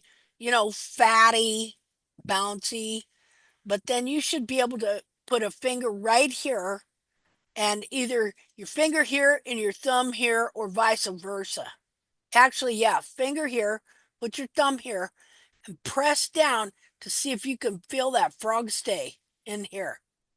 Because with the foot this Okay. compressed and this small, okay, and it's being bound together by this frog right here. First of all, it's narrow, so it's solid in here. It's gonna keep the foot narrow.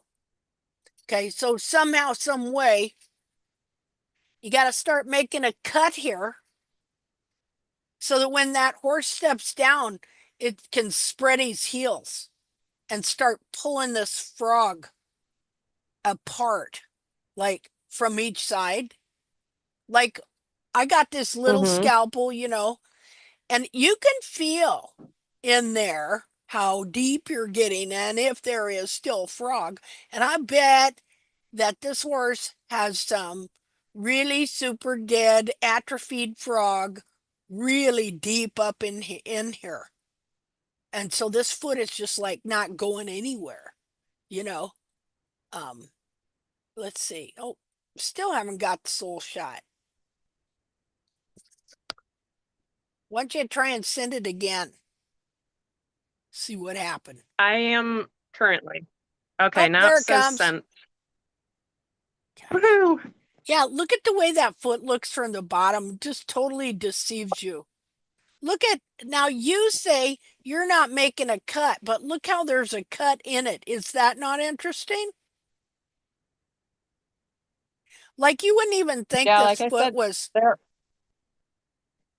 what'd you say? Like I said, it's got that on all of my horse's feet. They That's have that interesting. little crack in there. See, and see how shiny this looks? It looks, is this frog? What's the consistency of it?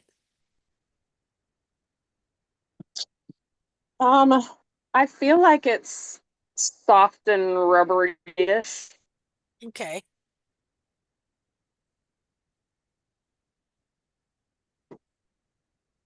Well, what I would do is I would definitely take all this bar out of here, right here. All of that. Mm-hmm. Okay. All of that bar in here. Because see, this is just gonna look at this.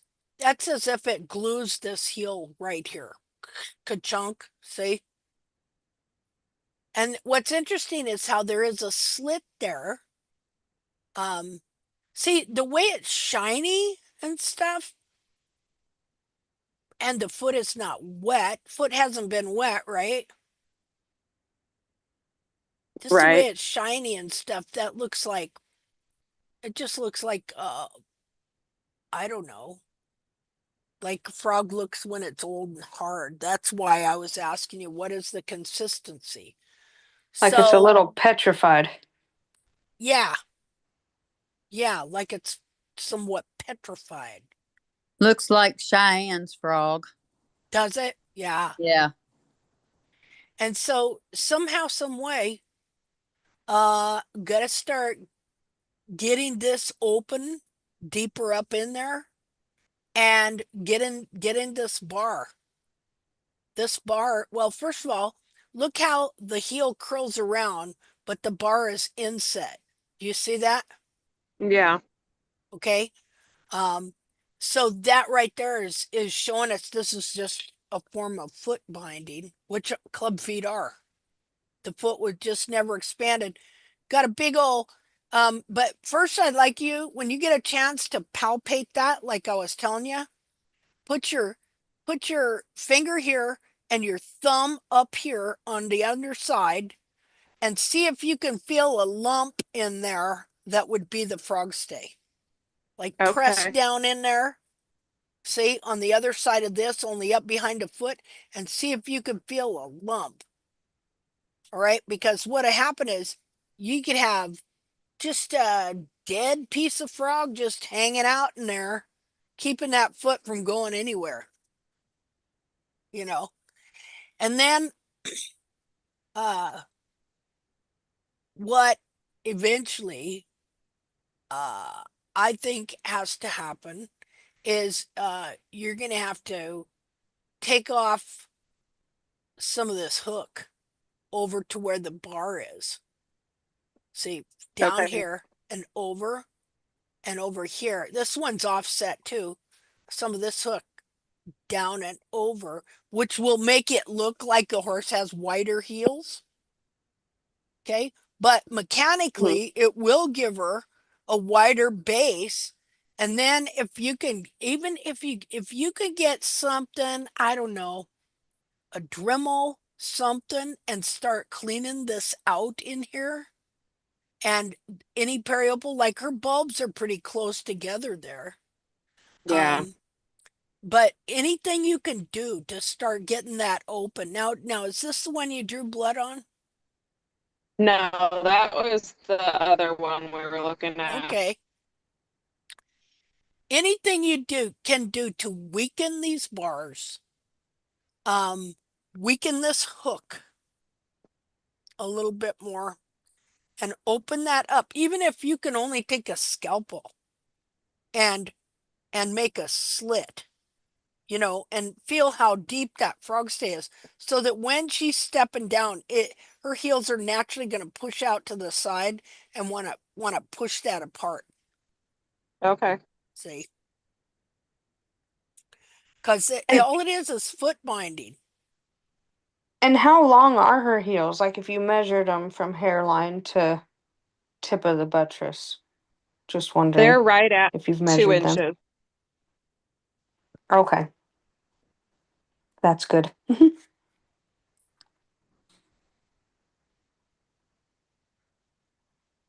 Yeah, I'm just really wondering what's between here and here.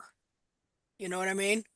Like if there's a Hmm. big piece of, pretty much dead binding frog, just binding that whole thing right there in the back of the foot. Because if this would widen out, that would help a lot. You know what I mean? Yeah. Hmm. And I Yeah. have her So in shoes and dim too. And I Okay. just got to move her up a shoe size, so I was really excited about that. That's good. Yeah. Good. So it is slowly expanding there. Slowly, yes. Okay. Well, yeah, I imagine that does keep you up. That's frustrating foot for sure. Anytime somebody gets a Yes. club foot too, it's like, oh no, you know, and stuff. But I pretty much think we know why they get club feet, you know? Yeah. Uh, we just don't know how to help these young horses really, really, really help their feet grow, you know, and that capsule expand with it. So, Wait, how do you get club feet? Sorry. um, the the foot grows, but the capsule cannot expand with it. And Lack so of it binds. movement and overnutrition really Yeah, helps there too. you go. And so the foot inside is growing, but it's not exfoliating enough of the bars and the frog and all that in order for it to keep renewing and regrowing with the expansion of the foot. And so then the capsule grows smaller while the foot is still growing inside. So it's a form of foot binding. Ah, so Well, it's and of kind of like course, a lobster with an exoskeleton. What? Oh, hey, okay. Okay. I didn't know about that, but all right. Yeah, and there's a lot and of of these baby course, horses that spend, the first couple weeks or longer of life in thick bedded stalls with their Yep, mom. And yep, so those soft little feet that are supposed to start wearing and opening up, that whole shell that should exfoliate off hardens and, you know, that the whole hoof just dries up in that shape and they don't get enough movement to open up the hoof. yeah, Them wild horses, like the baby's dropped and the next morning they're traveling 16, 20 miles the next day. And, yeah, that foot completely shapes for the ground like almost yep, instantly. And our domesticated horses, they're just locked up, they're kept separate. I mean, they need to be trust that mother's milk is enough until they're weaned. They don't need coffee cans of grain and be locked up in a small paddock with their mom. They yeah, need large pastures, other baby horses to run and play with, and while they're nursing, they don't really need all that extra food. And a lot of that helps with the development because by about 8 months, once everything starts hardening and taking form, it's really hard to fix any of those issues. They're just yeah, kind of, it starts to get stuck that way, I guess you could say. yeah. And they don't know how to unstick them either, Yeah, because they don't know how it happened to begin with, yeah. you know. And then if the bones and joints and everything tend to form in that situation, you can get it to somewhat relax, whatnot, but sometimes trying to force a club foot to be normal, you actually cause the horse to become more lame. Sometimes they're, a clubbed foot that's been maintained properly is sound. But usually the ones where somebody just comes in and just hacks the heel off and tries to force it to be normal, well, that just causes them to be lame.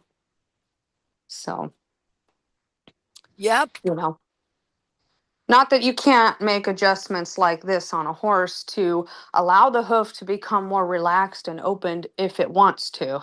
You're not yeah, forcing it, you're just allowing it to become what it, yeah, exactly. if it can be better, you're giving it that option without Y- forcing it to. yeah, exactly.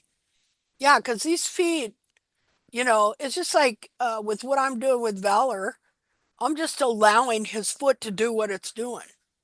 Yeah, If it wasn't there to begin with, it couldn't do it, you yeah. know, and stuff. So, But you're definitely removing the leverage and all yeah, the false hoof and sole and everything that's yeah, forcing it out of place. So you're yep, removing what's causing the problem and allowing the hoof to go back to where it wants to yes. be. Okay. Well, Rachel, yep. anything else for now? No, I don't think so. The only thing I would say about this hoof to throw in with what Linda said is I know you're trying to leave that toe and get that toe to grow, but also one thing that can also help hold the foot forward, as far as internally, not letting it come back and expand too, is you're not necessarily touching the toe, but them toe quarters, being squared off and having them toe quarters, they'll pull on your capsule as well. Yeah. So, they're just Yeah, always and there's I've been leaving the toe alone and trying to trim the quarters. I didn't as much this trim. But the one before it, it's pretty pointy.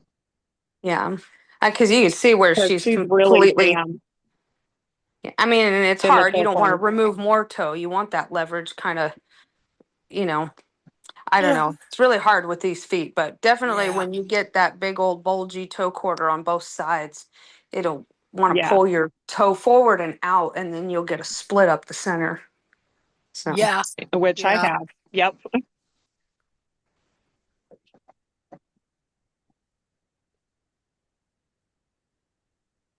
Well, okay. Let's see here. Well, now I'm going to Roberta. Are you still there? I am. I I just am. have And a, I is.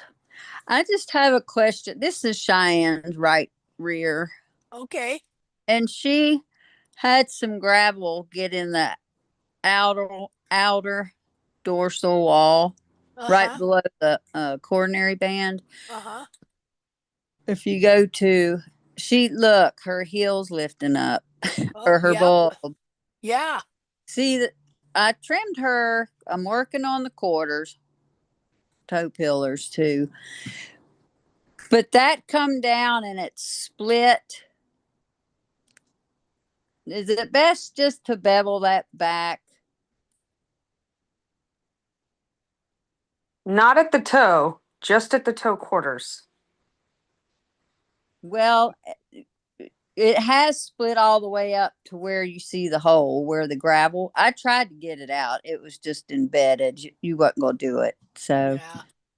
First of all, but I just want to say the new growth coming out is more connected to the internal foot. You have some healthy growth there. So, Yeah. you know, yeah, congratulations, you're growing out the deformed hoof. woohoo! Yeah. And even though the bulbs are still low, there's heel coming in and it's got a Yeah, nice straight hairline and good looking cartilage there. it Mhm. used to be bent. It was Mm. awful because she Yeah. had festered in her back as well. Some couple few years ago. Is Uh, she tender? Like, No, she's fine. well, that's good. But so do not bevel at the toe where the crack is. Don't I do mean, anything. I'm not saying you can't. Actually, looking from the bottom, you got quite a bit of hoof wall all the way around. But it's Um, all level. yeah, I was gonna say if she was tender, in a case like this, when a horse is tender on their sole, I would really focus on trimming bar and trimming back that apex. And Mm-hmm. then I would just pull the hoof forward on my stand and sight down the hoof. Really look at the cornet band and the shape of the internal hoof and just shave, not down the whole hoof wall, just at the very bottom edge, straight up and down, and just bring it in. I never go up the hoof wall more than like 1/4 to a half inch the most, and just bring it in and shape it to the shape of your internal foot. You know what I'm Oh, saying? So girl. anything you sight down and Yeah. anything that's flaring out of that shape, then you're not touching the bottom and you don't completely remove the hoof wall, and you still leave them. It just makes them more comfortable while you're still dressing. That's kind of like what I had to do with Dan. He was so tender. I didn't want to touch anything on the bottom. So I just brought his foot forward and sighted down the hoof and just removed all the pressure points that were growing outside of, the shape of his internal hoof, if that makes sense. But with her, if she's not tender at all, you can probably go ahead in with in with a pair of nippers and just go ahead and nip it lightly at a bevel all the way around and just relieve that hoof wall altogether. Hmm. I wouldn't lower your heels or anything. I'm talking about No. forward Yeah. that, so. Wait, pause. I have a question. Because her fronts are in a transition, is it does she need the length of the wall in the back for comfort? Yeah, I'm not saying remove the length of the wall in the back. Basically, where the widest part of the hoof is, like where the bruise is, where you can see that bruise at the apex of the frog.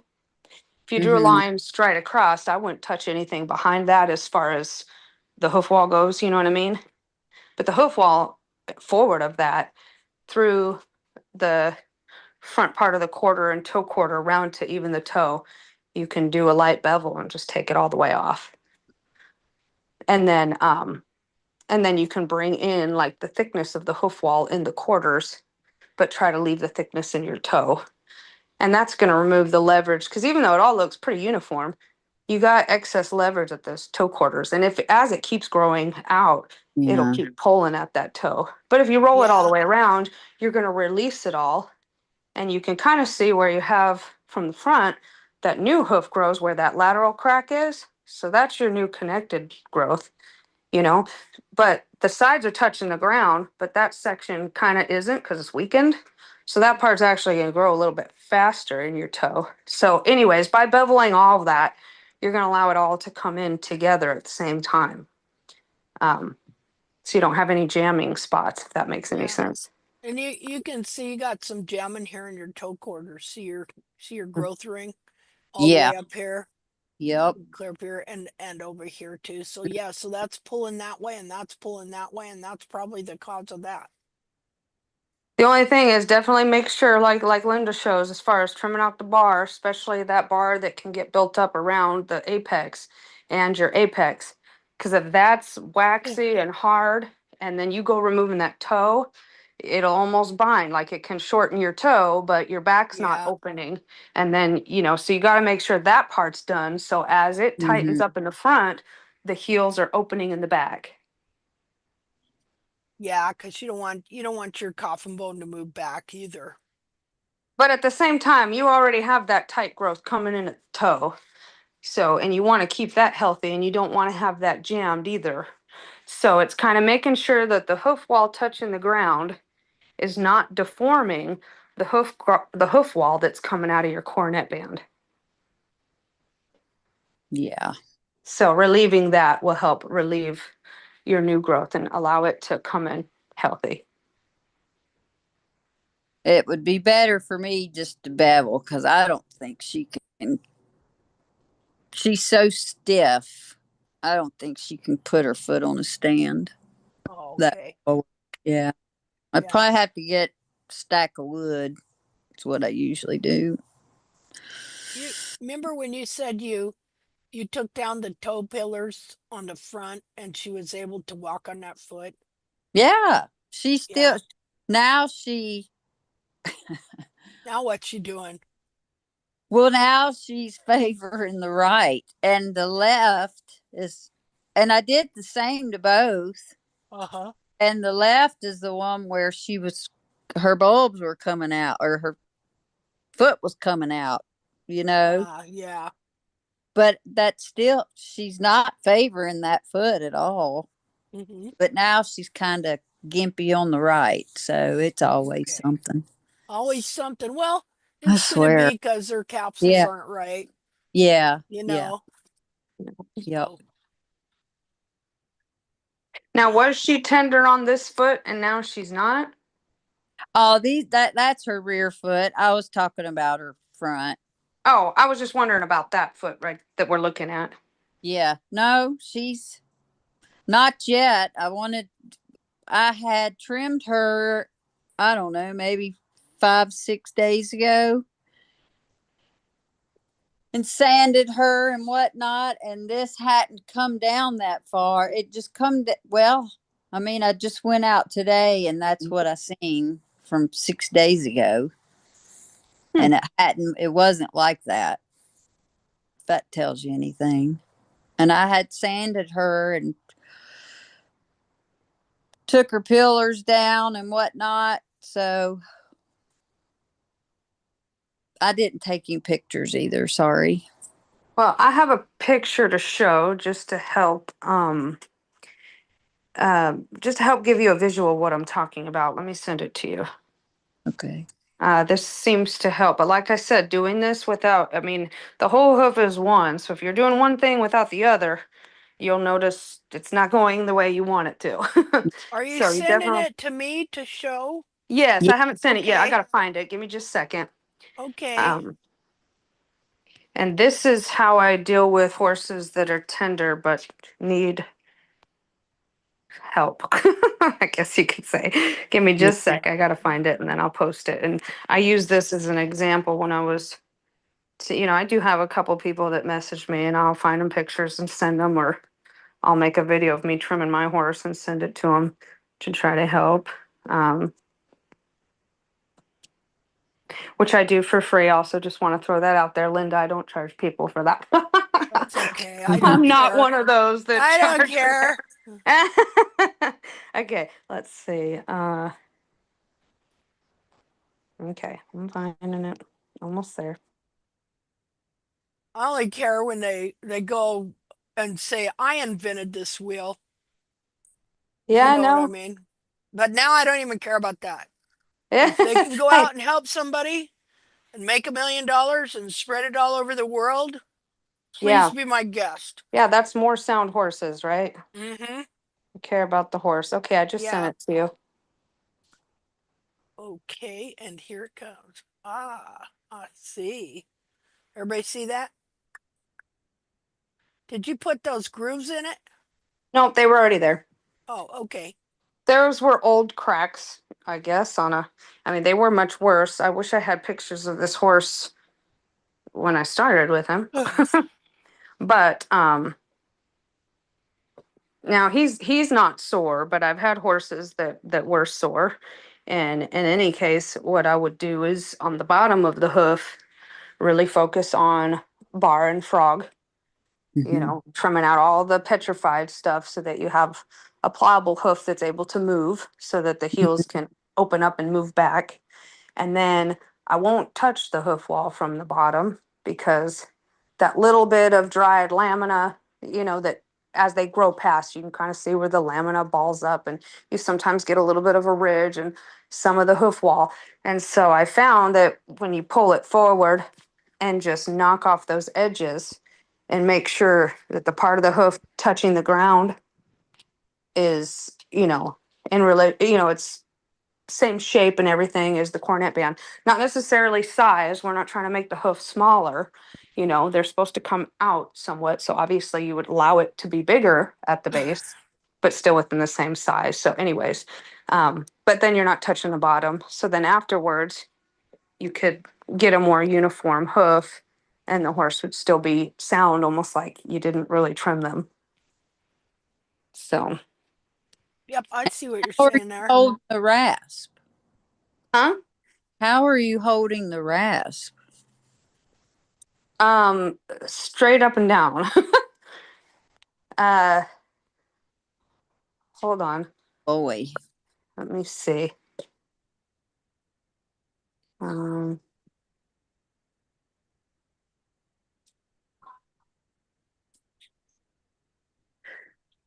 See if I have a picture of that.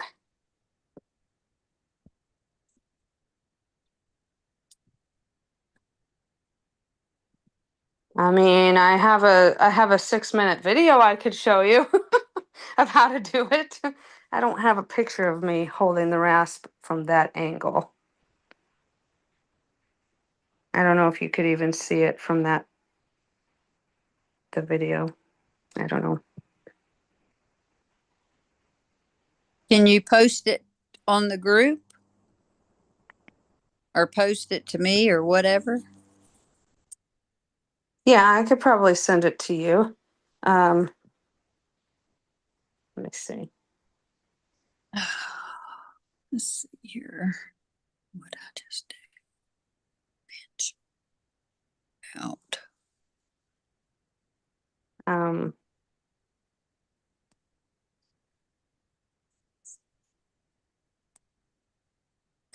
Hey, you uh, guys. I'm gonna have to go. I got somebody here at the door, and we're gonna end after Roberta. Roberta, if you want to talk some more about this, Okay. just you and me too, we can do that. Yeah. Okay. But guys, I need to go because I'm pretty sure I don't know if I'm getting a package or what, but something's going on out here that I need to Okay. check out. Thank you, everyone. So you guys just go ahead and keep going and stuff till you're done talking or whatever you want to do here, okay? Okay. Okay. Well, bye, Linda. Thank you. Okay, yeah. Hey, Bye. you're all great. Bye. Bye. Um, does anybody know how to share a video here? Yeah, at the bottom of your screen, there should be a share. It has like a little box with an up arrow. Oh, okay. I see what you're saying. Oh, it says only the host can share in this meeting. Well, access denied. Access denied. That's okay. Um, You can probably send it to her through Messenger if you're comfortable doing that.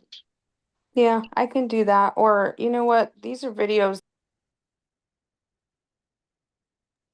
Wait, I have is the question how are you holding your rasp and you're trying to share a video of you? Can you just share your screen and emulate it for her there? Meaning share, like turn on your video? Oh, there you go. But now you're no audio. You're on mute. I'm not sure how I would show the picture though. The pictures are on my phone. No, See, meaning of the rasp.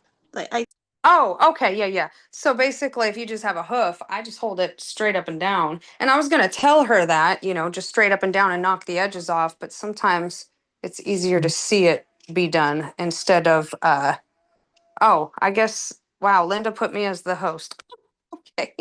Um, well, but now it's just me and you here, so I'm not that Roberta's here any longer. But let me see if I can share that video.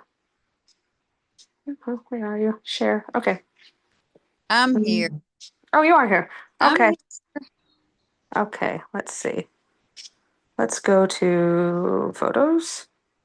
I'm gonna do the best I can, y'all. I'm not tech savvy. That's why I don't do this. So, props to Linda. Let's see. That's all photos, but it's not video.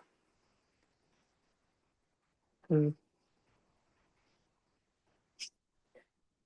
Well, that gave me all my photos, but it's not gonna do the videos, I don't think. Hmm. No. Are Okay. you Well, able to see me? yeah. Can you see? Okay. Roberta, is the question how do you hold the rasp? Yeah. Where are you? There you Can you are. see me? Yeah. Mm. Devin, am I holding the rasp correctly? And you would just go, Straight down. Yep, straight down around the outside. Devin, are you Um, using the coarse side or the fine side? I use the coarse side Oh to go Lord. straight down the hoof and just knock the edges off. If you use the soft side, you'll be filing forever. So I'll Okay. use the coarse side. I usually start from one heel and work my way around, and then I'll use the smooth side and go around the edges and smooth it out. Devin, are Um, you at a slight angle or are you literally 90 no, degrees? straight up and down, and I'm bringing it in. I don't want my rasp to knock off anything on the hoof wall because I don't want to weaken the integrity of the hoof, right? If we went in and just shaved that whole hoof down, we're going to weaken it. You'll get bull nosing and your hoof's going to start smooshing all over the place. So we're just keeping at the very bottom. So Roberta, if you did that answer your question? Yeah. and I do have that video, Oh, Roberta, so I think it'll be easier. I was planning on posting it to the group, and after having this chat, I think it's kind of important. So I yeah. think I'm going to go to the group and post the videos that I did yesterday on this mare as an example for somebody, but I think I'll just post it.